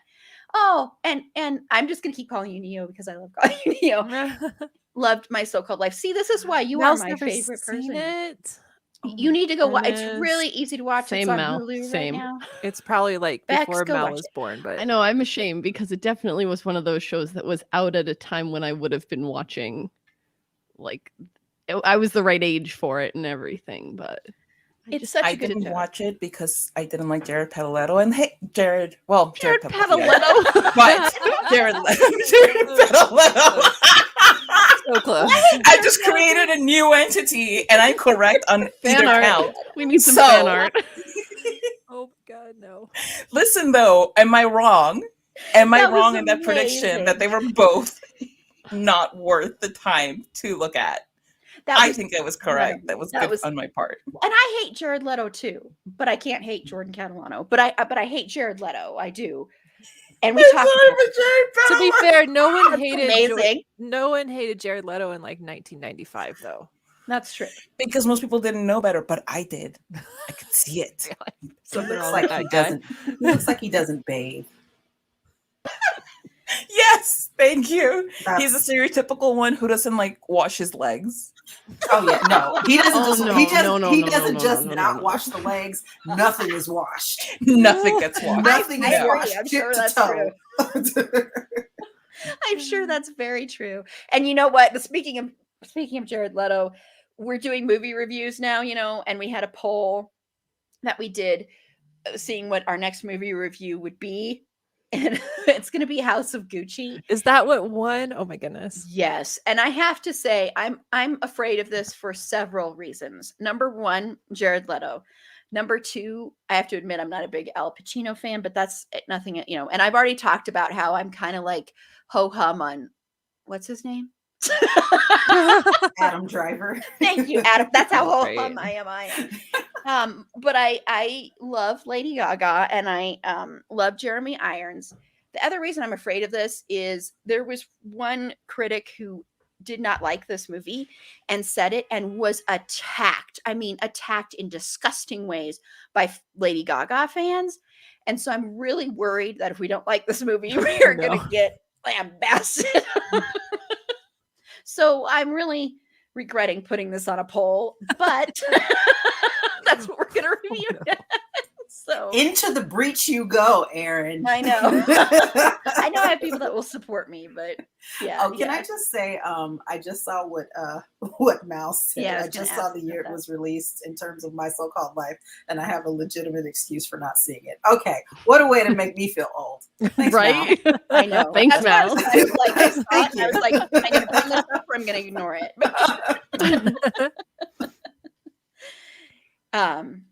You're anti about about Adam Driver on sets. That's true. He's supposedly a real piece of supposedly because I don't want to get us in trouble. Allegedly. Allegedly. He's allegedly, just like Jared Leto is allegedly. All these people are allegedly pieces of crap.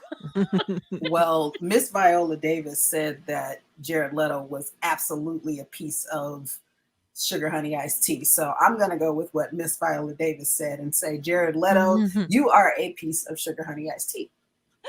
Allegedly. I love that. No, But also, agree, yes, I agree. trust anything she says. Yeah, Exactly. But he just is. He's just anyway.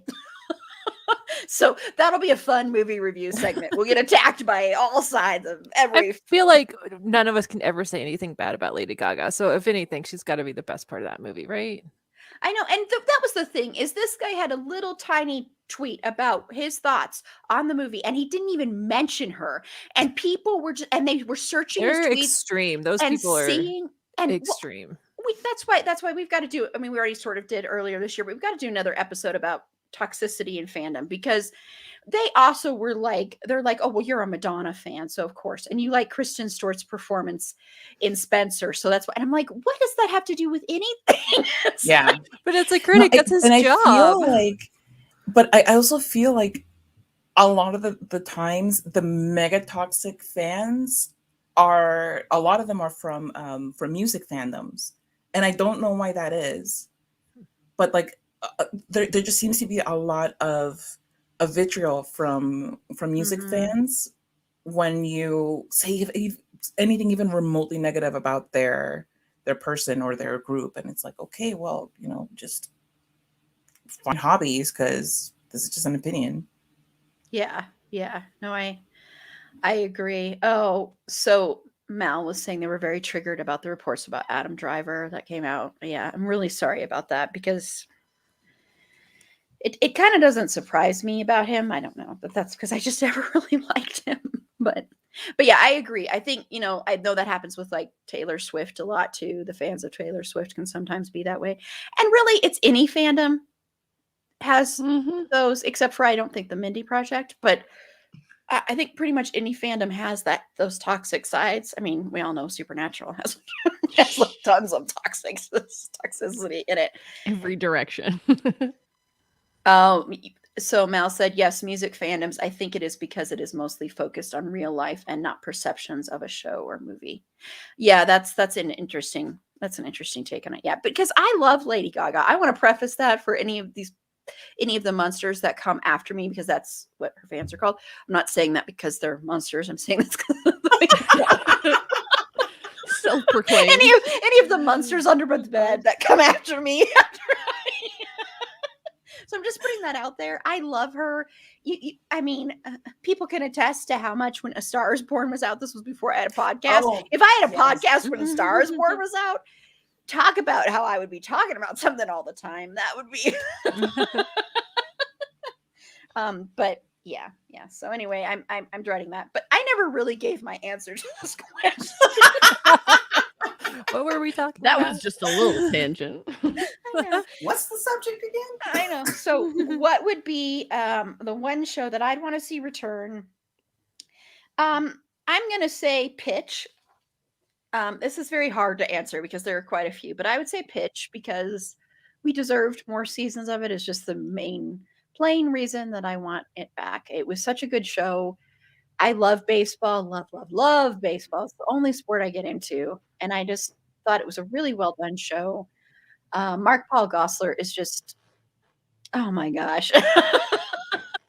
Woo, that man. He's burly.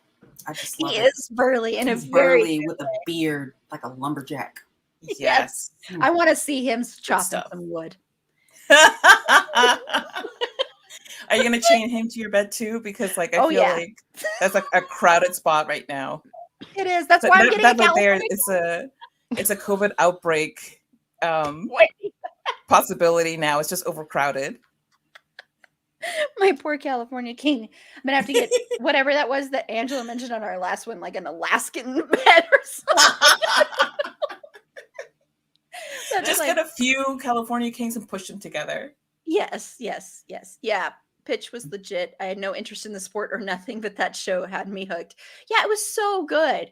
Even that, yeah, I will say that. Even if you didn't like baseball, I thought it was really good. So that's the one I went. Okay, so our final thing is I want to know what the ideal ending for one of your favorite shows, like if it came back and you could wrap it up the way you wanted to, how would that be, Bex? Okay.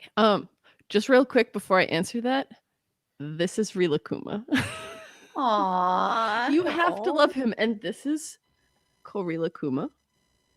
Aww. And this is the little birdie.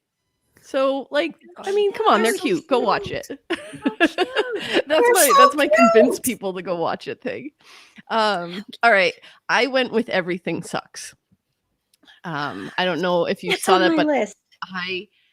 I absolutely adore that show. That the main character Kate is the exact age I was at that time. Like the year that it took place, I was also a sophomore in high school, and like so all of the stuff that's put in that season, just like I wanted more and more and more. But if it had to end, then don't give me a cliffhanger. Just like the worst. Before you release it and you know if it's renewed or not, like cut that last little cliffhanger moment out of the edits. So it's a 90s throwback TV show, like, because that's where we're at now. Forget that 70s show. It's like all that 90s everything at this point. But you know,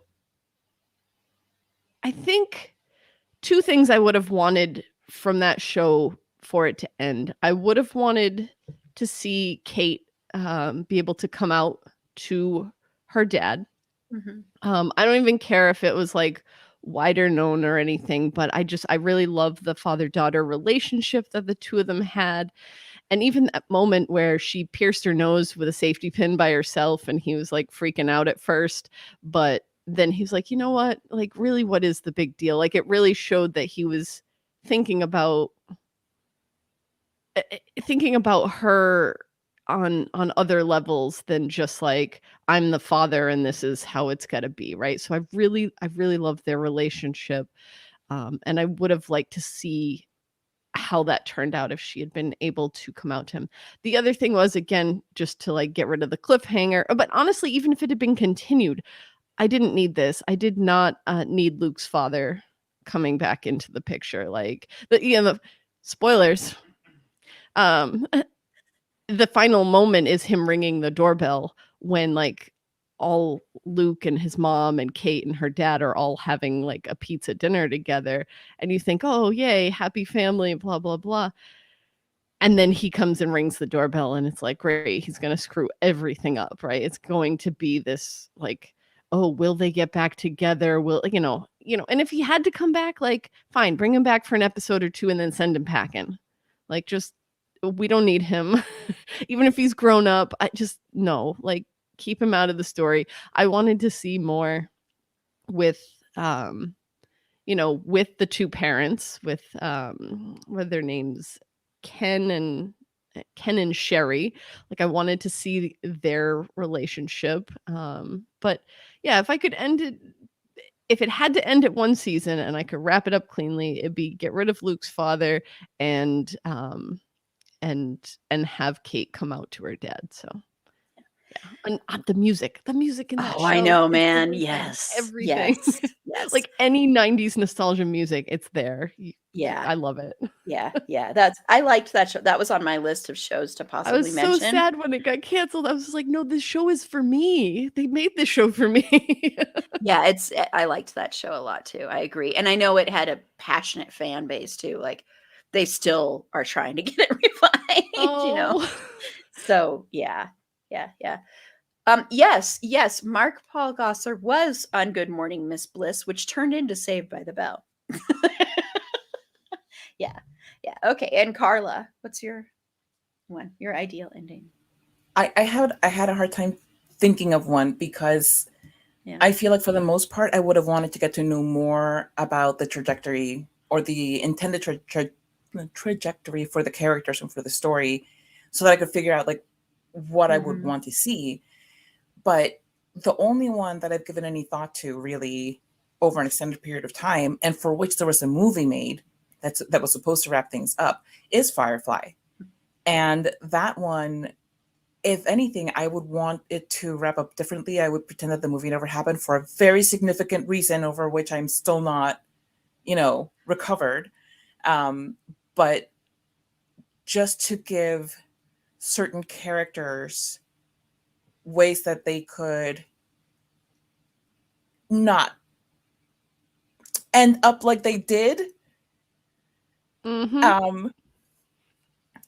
I don't. Okay, you know what? It's a very old show. Okay, people Yeah, die. you can spoil it. Yeah, you Characters can go die. ahead, spoil it. Yes, like okay, all right. Like This there was segment no is about real how it reason. ended. You got to spoil, Yeah, like, skip this section if you don't want spoilers yeah. for I these mean, like shows. honestly, exactly. Like if you don't want to hear about how Firefly was wrapped up, then and you are like still haven't watched Serenity, well, that's on you.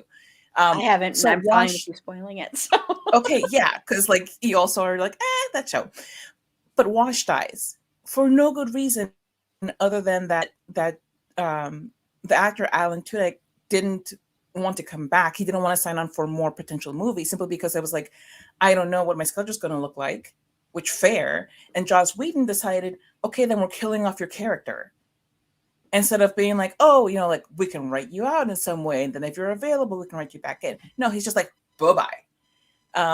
I That said, I don't trust Joss Whedon to really have brought the show to a good conclusion because there were rumors that he was going to have Inara die.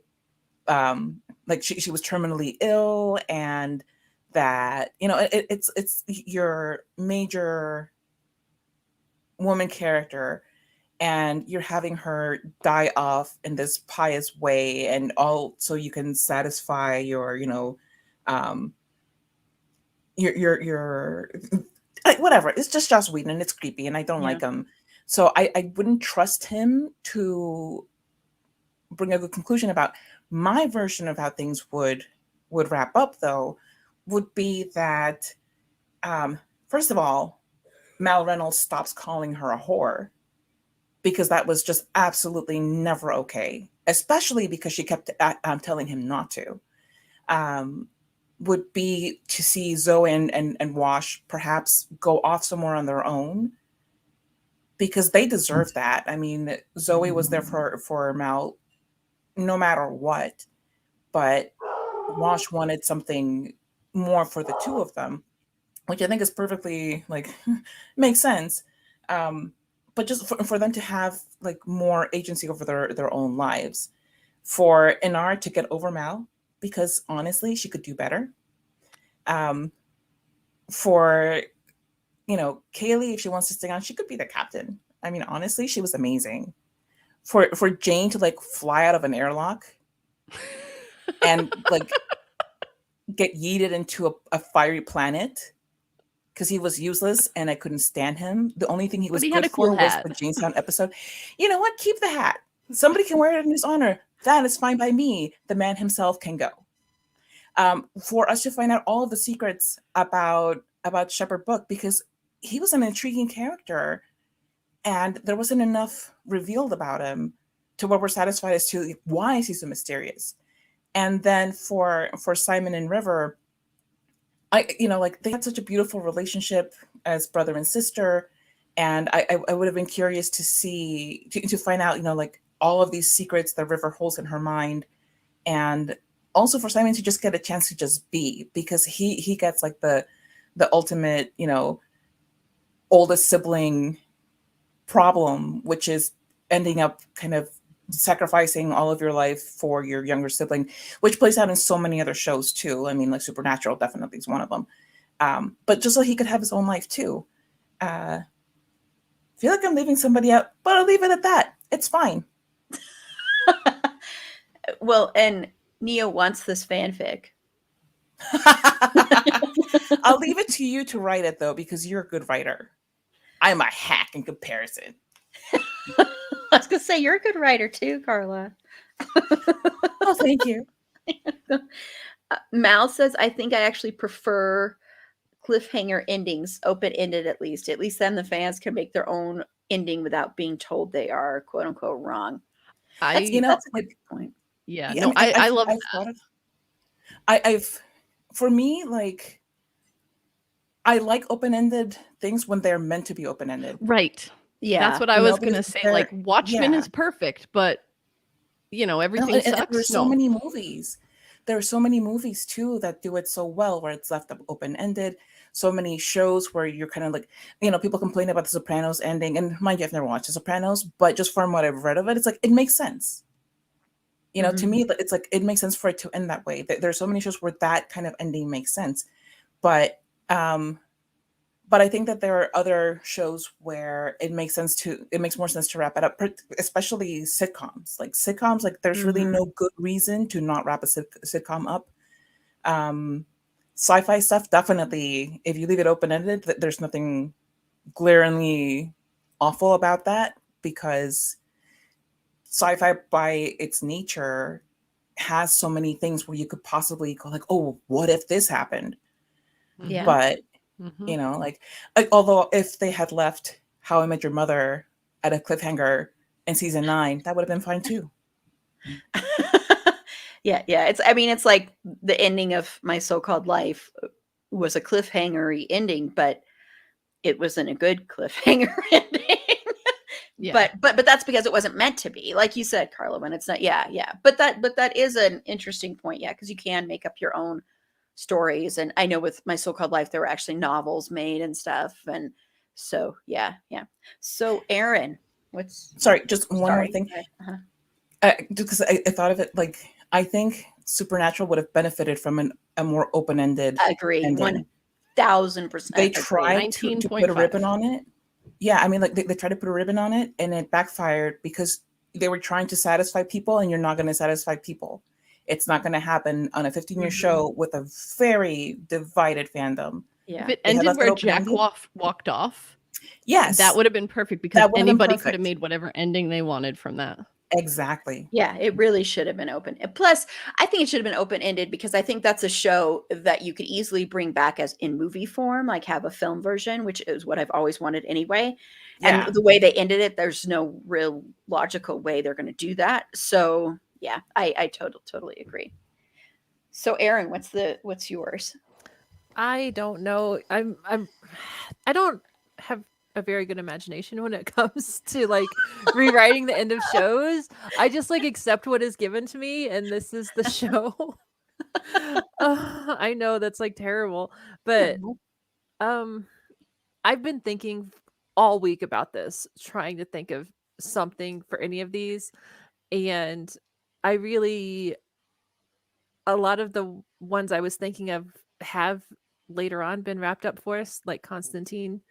Um, even we'll say Agent Carter with like an asterisk because that was only like I think 12 or so episodes, even though they spread it out over a very long period of time. But even that got wrapped up kind of in Agents of Shield and the movies a bit. But um I was thinking a lot about My So-Called Life, and I would have liked to see some sort of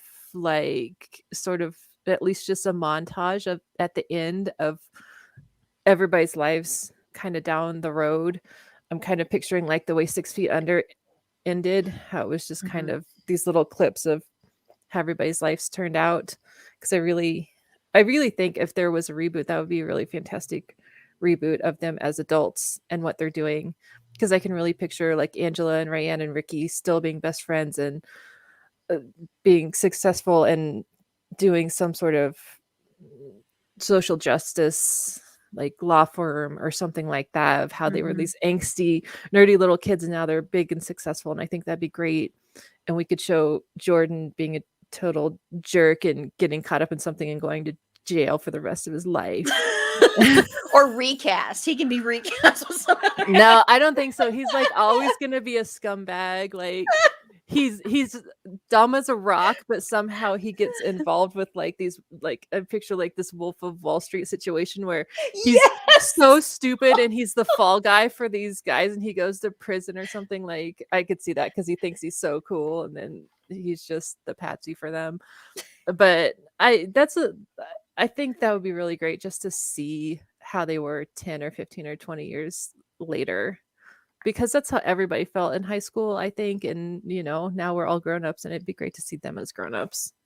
Yeah, especially Ricky. I would just want to see Yes. Ricky happy because So Ricky happy. was He's such got a emo. family. He's got like 5 kids. He's just the happiest guy, I think. Would be great. Yeah. Because he seemed like he had a lot of love to give.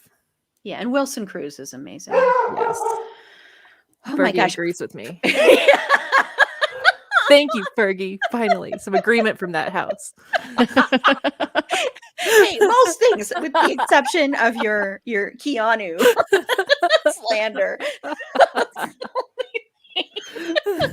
the Keanu just threw me because I've never heard anyone say they didn't like Oh Keanu. no, I'm just kind of indifferent. I don't like actively dislike him, but Yeah. I'm not gonna go see a movie just because he's in it or something. I don't know. Okay, we weren't going that far either. Like I don't really feel like anybody is looking to him for his acting chops so much. Yeah. It's not a very Finn true. kind of love, we'll say. Not much is.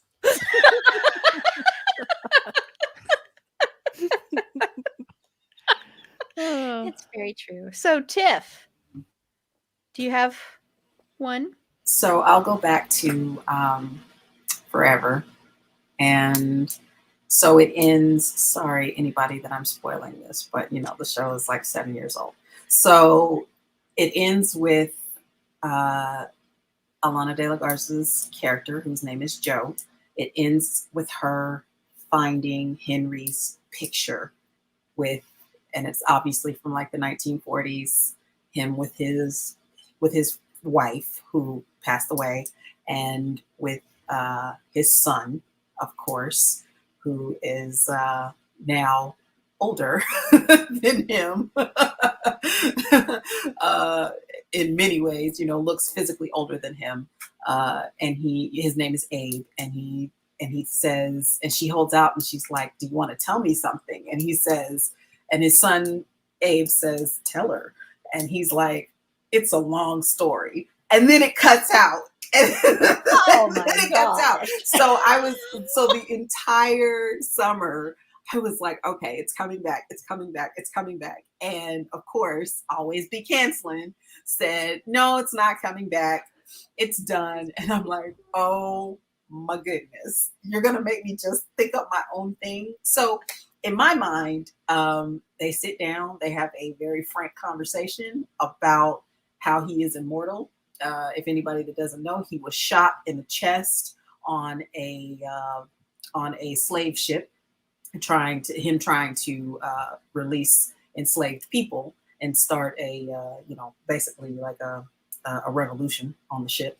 And he gets shot in the chest. He falls overboard. He dies, but he's resurrected, and now he cannot die. Anytime he can get stabbed, he can get shot, he can get electrocuted, whatever. He just always comes back. He always comes back in water wherever he's around, and he always comes back naked for some reason. So the reason is our enjoyment. Exactly. Yeah, as Why he ends up wouldn't he? nude as one does, so As one should. No. as one should be, rebirth, when we're born, we're naked. So the whole rebirth thing. So my mind, they have this very frank conversation, and they were going in a romantic direction as well. And they had a really nice, they hadn't gotten to the kissing. And I was like, kiss, yeah, kiss. That's what I wanted to do. Kiss. They hadn't kissed yet. It was like a long, slow burn so far. So my mind, yes, they talk about it. And I would like to have seen how that affected the way they work together in the field. Does she become a little less protective of him? Because she was very protective of him, because obviously she thinks he's just a civilian. He's a medical examiner, but she thinks he's simply a civilian. So now does she let him do a little bit more? Does she not trust him as much? Do they put kind of a slow down on the romantic side? There were so many ways that they could go, but no, they ended with, it's a long story. Let me see. But I also do kind of like that. I'm not gonna lie. Like, if you can't bring it back, because that goes back to what Mal was saying about that open-ended. Now we can kind of come up with, Yes. like, how did that conversation go? Like you just said, Right. and I love your interpretation of it. But if you can't have another season, at least we can imagine. I how that do like the conversation would fact. go. I do like the fact you make a good point, Bex, because I do like the fact that it is like if it was going to end, it's a perfect way to end. But I think everybody that was watching it just figured it was coming back, at Fair. least for that second season, because they hadn't said anything about it being canceled. They had a full slate of episodes. It wasn't a mid-season replacement. They had, I think, 23 episodes for their for their inaugural season. ABC didn't mention anything. They had the most. That was. I'm trying to remember, and I think I talked with Meg about this before. They had it on a Thursday night. I think no, a Tuesday night. And they were having trouble. ABC was having problems with that rotation of shows on Tuesday night. And it ended up having the best audience for them, like in a 5-year period for that Tuesday night slate of shows. And everybody was like, the critics were like, oh yeah, it's definitely coming back. It's definitely coming back. I had no worries about it. I was like, oh yeah, it's coming back. I'm happy. I'm happy. I'm happy. And then you're listening to things, you're trying to put your ear to the ground about what's going on. And it's like, it's not coming back. What the heck? And then they put in another show in its place the next season, and they canceled that one mid-season. Yeah, exactly. Yeah, I remember all of that going down. And it's also the same thing with Whiskey Cavalier. It was renewed and then it was canceled, which is like so weird. And Stumptown was renewed but then canceled because of COVID, but it's still. Mm-hmm. I was really upset about Stumptown too, because I was like, why wouldn't you just place it on hiatus for like 6 months? Yes. And then when you have the protocols in place, because I know that was like the very beginning of the pandemic, when you have the protocols in place to do everything, then you can bring it back at that point, just like they did with everything else. I mean, heck, if you can do it with a show like Grey's Anatomy that has 1 billion characters in it, why can't you do it with a show like Stumptown, who only had maybe 5 characters? Yes, exactly. That doesn't make any sense. The same thing with Whiskey Cavalier. Whiskey Cavalier had like a very tight-knit 6 characters in it. There was no reason why they couldn't do it. Just press the pause button on it. It wasn't going to stop you from doing anything else. I know ABC has stuff in the vault that they could have brought out just to fill those gaps. They always do, because they cancel so much stuff. They always have like stuff with like 10 episodes, 12 episodes. Like, you just throw it in there. You know, you're not going to throw something in the mix. Exactly. And then give us back our shows. Exactly. Damn it. Exactly. Yeah. But don't give people the hope that you actually renew something and then like literally 2 months later say, oh, you know what? Our bad. And not just the viewers, but also the people in the shows who think that they have a secure, living coming up. And then suddenly it's like, oh, we've changed our minds. Exactly. Because that took away their ability to join in for pilot season. All of those actors couldn't get other jobs because they thought they were locked into what they were locked in. So everybody on Whiskey Cavalier and then everybody on Stumptown as well. Lauren Cohen on Whiskey Cavalier was the only one who had something in the back pocket, because she went back to The Walking Dead because they didn't kill her off on that. They just she had gone off on an adventure with her son. But so she was the only one that had something to literally go back to. Although now Tyler James Williams has that new show coming out on ABC. It's about teachers. Yeah. I don't remember what it's called. But it looks funny. But this is like 2 years later. Right. Like all this time. Yeah. Yeah. I'm bitter. I'm angry. Yeah, I'm bitter. We are bitter.com. Bitter party 2.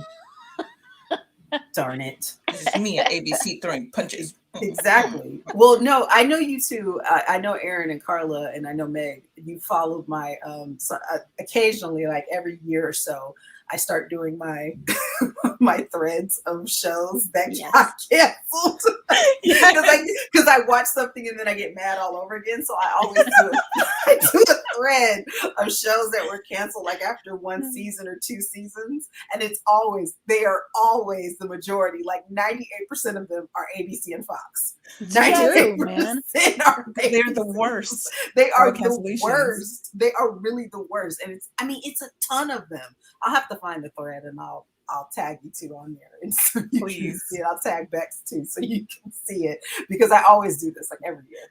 It's a thing. Yes, please. I'm wondering, because we're going to do an episode next year about it's going to be fun, but about conspiracy theories within entertainment. This all started when we were doing in a private DM with it's our Finn and American Horror Story Private Team. And it all started with a thing with Ryan Murphy and thinking that Ryan Murphy has to have a certain number of people with certain birth dates in certain months. And I literally created a spreadsheet for this. So it's this whole conspiracy thing. And it was a lot of fun. It went down a whole rabbit hole. Me and Jen were just like, oh, wait, this actor's born in this month. Well, this actor's born in this month. So trying to figure that out.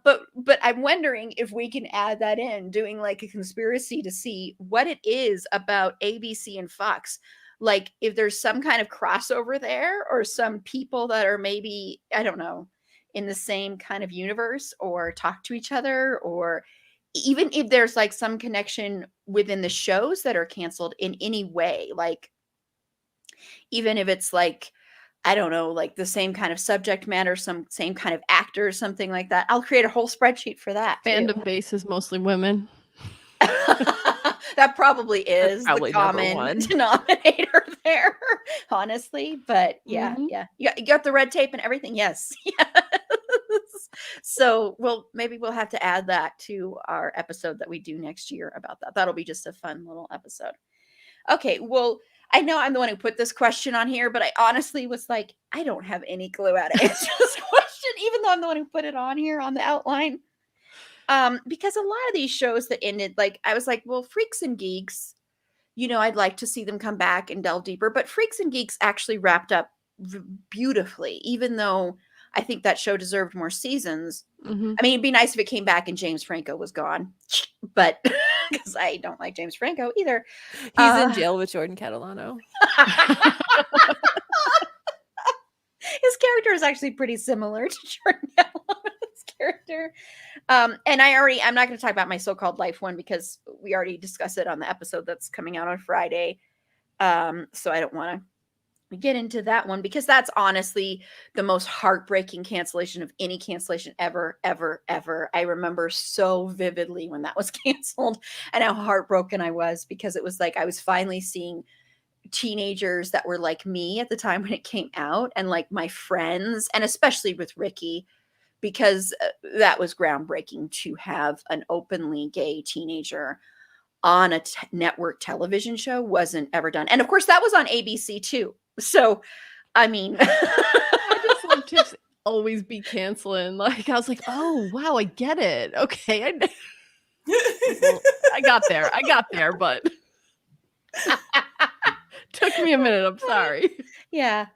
So I'll go to Downward Dog just for fun. I'm fine with the way they wrapped it up, but I would have just liked to have seen like maybe Nan gets another dog because there was a whole episode where there was a puppy. I know this is so frivolous compared to what everybody else has been saying.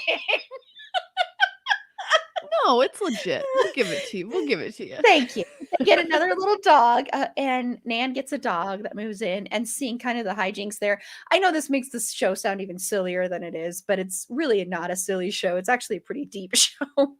But maybe just that and more adventures and highlighting another dog and I would love it if they would have like a pit bull come on or something like that. Another, a breed that is so misunderstood, and have that pit bull be kind of goofy because that's the way blockheads are. They're just complete goofballs. I So love them. yeah, let's see that you can sort of see my baby Schroeder back there. There's a picture of him who passed away a year My ago. eyes are not that good. It's way back there. I would have been surprised if you actually could have made that out. Here, if you can see my phone. Oh, baby. Yeah, that's my He's so Shro. cute. My Shroby. But anyway, so that would have been fun. But yeah, I know. I put this on there, and then I'm like, I have no answer to this. Except for my so-called life, but I'm not going to put that out there because that's on our Friday episode, and you'll have to tune in to see it there. And then Pitch. Pitch. Actually, Pitch I would have liked to have seen come back and seen more of the relationship between the characters and have that grow and more, that definitely would have been one that I would have wanted to go into deeper. But I'm not sure what the ideal would have been. I didn't give it as much thought as I should have, so I failed you all. I feel better then. Yeah. No, really, I'd want all these shows to come back and just have Finn Whitrock in every single one of these. And we'll save them. doing that for the sake of the people. Oh, suddenly so much less interested. Suddenly I'm just like, I this really is have okay never that I seen get- anything with him in it, so I got some homework. Yes, you do. I will send you some things. And now Beck is muted. You feel like there's a difference between wanting to explore the characters further and being unhappy with the ending. That's true. I think that's very true. Yeah, because there are characters that you may want more of them. Like I will always want more Dean Winchester, but I'm so glad Supernatural's over. But I would want more Dean Winchester, excuse me, but no more Supernatural. So main show that Neo wants that I want in another season is Dark Matter. I saw it as Firefly's spiritual successor. Then, like Firefly, they canceled it right before it was wrapped up. I never watched that one. Anyone else watch that one? I had started. I didn't. Yeah, I started watching it and then I didn't. For some reason, I didn't finish it. But I can see like the Firefly spiritual successor. Huh. Yeah. Yeah, I haven't watched it. So. No, Mel, I have not seen Halloween Town High either. I'm just gonna do a whole episode on Halloween. Apparently, I'm supposed to be on it. That could be our next watch party. Is just Halloween. It's Halloween Town High. I'm kind of gonna probably. That's a joke because I don't know if I really want to do that. Very quickly before we close out, I want to go over the bingo card because I know Mal got a bingo, and I know you mentioned the bingo card a little bit up there, Neo, with saying "Yay bingo card." So I don't know if that meant you got bingo, but I'll go over what we have mentioned. We mentioned fanfic, horror, awesome as free space, Hulu, Destiel, Disney Plus, HBO Max, random fandom mention. We went on 10,000 tangents. The dog has barked 10,000 times. Netflix, music, Christmas, Finn Whitrock, All Laughing, Representation, Christian effing Bale. Oh, TikTok. I know we mentioned TikTok at some point. And Supernatural. So those have been mentioned. So I'm sure people have multiple bingos by now, maybe even. Blackout. Yeah. It's the one thing you've seen with him. No, that's not true, Mal. Remember, you're a Tristan and Liz shipper now, so you've seen lots of TikToks and videos I sent you. Specifically TikTok videos. No, I recorded scenes for Mal. I recorded on the TV Nice. to edit and make sure I didn't put the horrible death in there. Okay, well, we're going to go ahead and close out. This has been a blast, a lot of fun, and thank you so much to everybody who's watched. Really, this has been a great way to start a Sunday and a great way to start the week ahead. So, yeah. So, Bex. Yes. Sorry, I got distracted. So, Bex, where can people find you and your podcasts? Yes. So I am the co-host on two podcasts. The first one is called Latinx Visions, which is a art, literature, television, film analysis podcast that I do with one of my colleagues from Baruch College, where we teach in Black and Latino studies. And that is on Twitter and Instagram at Latinx Visions. I am probably in this realm more known for my podcast with my co-host Kim, Big Reputations. And on that podcast, we talk about women that we as society have judged harshly, and we kind of dig into their lives a little bit more and look at the other perspectives that maybe weren't always considered, sort of dig into the truth. And while Kim runs the Instagram, Big Reputations Pod, I run the Twitter on that one, which is Big Rep Pod. And if you just want to talk to me and hang out, I'm at A Single Man Tier on Twitter. Awesome. Thank you so much. And thank you for saying that we're awesome and that this was great. I really, really appreciate that. So thank you. And your last episode was on Yoko Ono, right? Yes. Yes. Mel liked it. They were commenting to us about our banter and that. So that was appreciated. Yeah. Okay. Awesome. Thank you. And Carla. Thank you, Erin. I can be found along with Meg on our podcast, Bedwet or Behead. You can find us on Twitter at bedwetbeheadpod, on Instagram at bed.wet.behead.pod. If you've entered into cesspools, you can find us on Facebook. Just look for Bedwet or Behead Podcast. we are on a little bit of a hiatus until 2022. However, we are putting out a couple of episodes just to wrap up season 1 and to give thanks to our listeners and to our guests.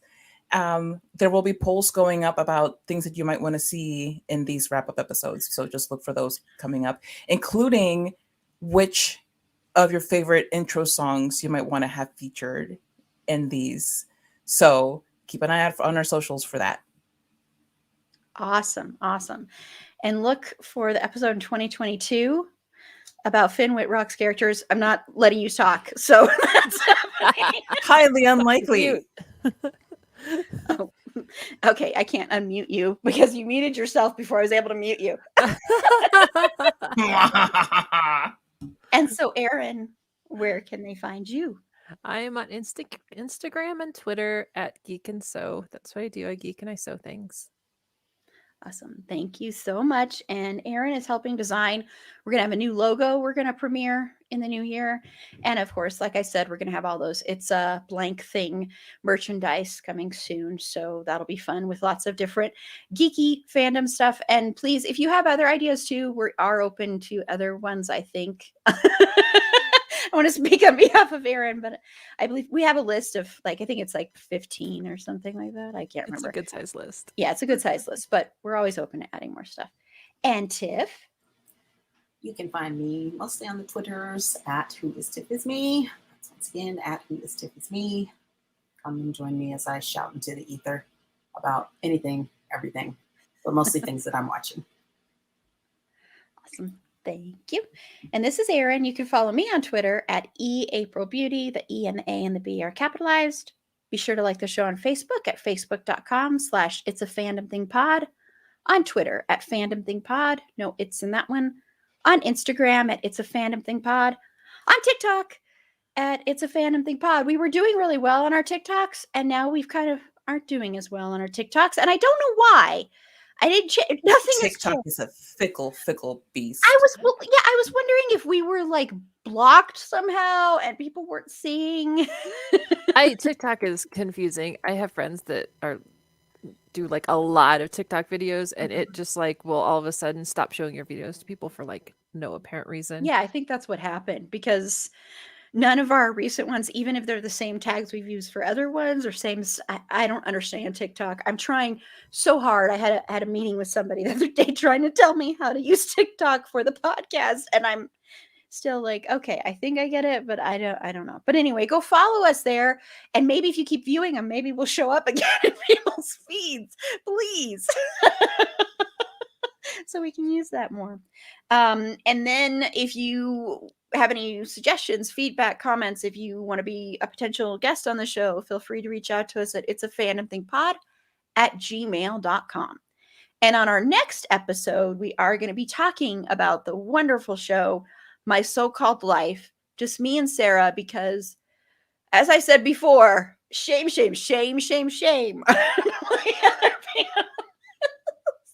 I love you all, but shame. Insert Hannah Waddingham gif. Shame. Yes. Yeah. But that's the next one. And then the week after that, I just am giving a preemptive shout out. We're going to be going back in time to the 80s. So we're going to be discussing 80s movies and 80s music. The 80s music one is the one I'm looking forward to the most. So, because my music is primarily made up of 80s music. So that'll be a lot of fun. And on our next live stream, we'll be doing a Dexter one probably this week at some time. Maybe I'll get back to you on a day, because even though Carla did make a good point that we should still do it on Thanksgiving, but if we don't do it on Thanksgiving, it'll be some other time this week for our Dexter live stream. Even if you don't watch Dexter, they're a lot of fun, I think. So we're talk about weird tangents we go on. There are some weird tangents we go on that, but they're fun.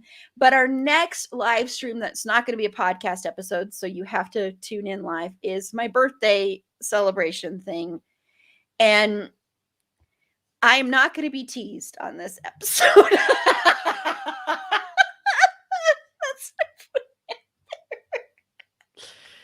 Solution, just don't bring up certain people and you're fine. It's not going to not happen. It's my birthday episode. I'm talking about things I like and I'm into.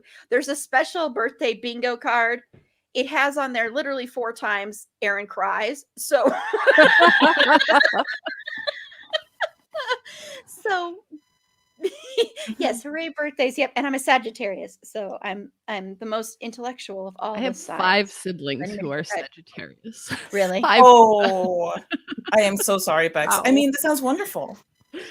Oh life my we're gosh, living. Carla! Wow. Is there like some hidden bitterness that we need to be talking about towards me? Towards you, no. You are a gift. Towards certain people that, yeah, okay. I love you so much, though. Thank you. I'm going to leave this up for the rest of the broadcast.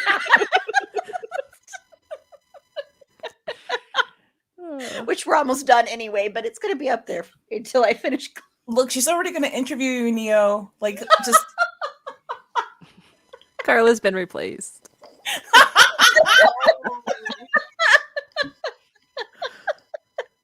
Yes. Yeah. Well, anyway, but that'll be fun. That's going to start at 6. That's going to be at least 3 hours. And I am probably going to be drinking for a lot of this. So tune in just to see how things go with me. We're also going to be highlighting organizations to donate to. And if you show proof, you might get some. We still have a bunch of these horror magnets and pins with our horror logo. They never show up when I'm trying to do that. I don't know why I even keep doing that. But our wonderful horror logo. Aaron, hold up your coffee mug. Yes. See, so with that logo on it, we have a bunch of those that we'll be giving out when people donate to certain charities. We'll have a list.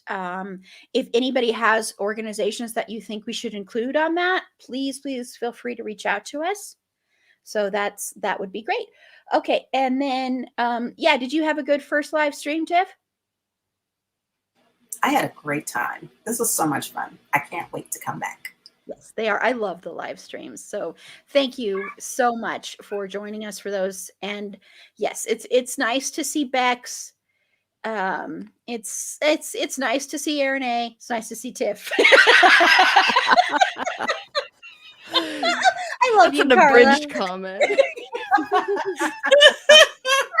I feel like I'm the one who's targeted there, though, because I was the other half of that. I got mentioned, but You weren't targeted at all, Bex. A, B, D, E, F. Just kidding. I love you so much, Carla. Carla knows I love her. I don't know if Carla loves me, but I know. Just Oh kidding. my God. if you don't, please. I want to be very dramatic. Anyway, thank you everyone so much for tuning in, for watching, for listening, for being amazing. I want to say we're about a little bit less than a month out from the 2-year anniversary for this show. And so that's pretty incredible. So the 2-year anniversary is December 17th. So I will be crying a lot about that. I cry way too much. Anyway, thank you so much. I'll exit out with our promo for the Dexter live streams because I love this promo now. I hated it, but now I love it. So we'll close out with that. And thank you again. And remember, until next time, it's a fandom thing. Black Lives Matter and stop Asian hate. Thank you. Bye, everybody. Have a good rest of your Sunday. Bye. Bye. Toodaloo.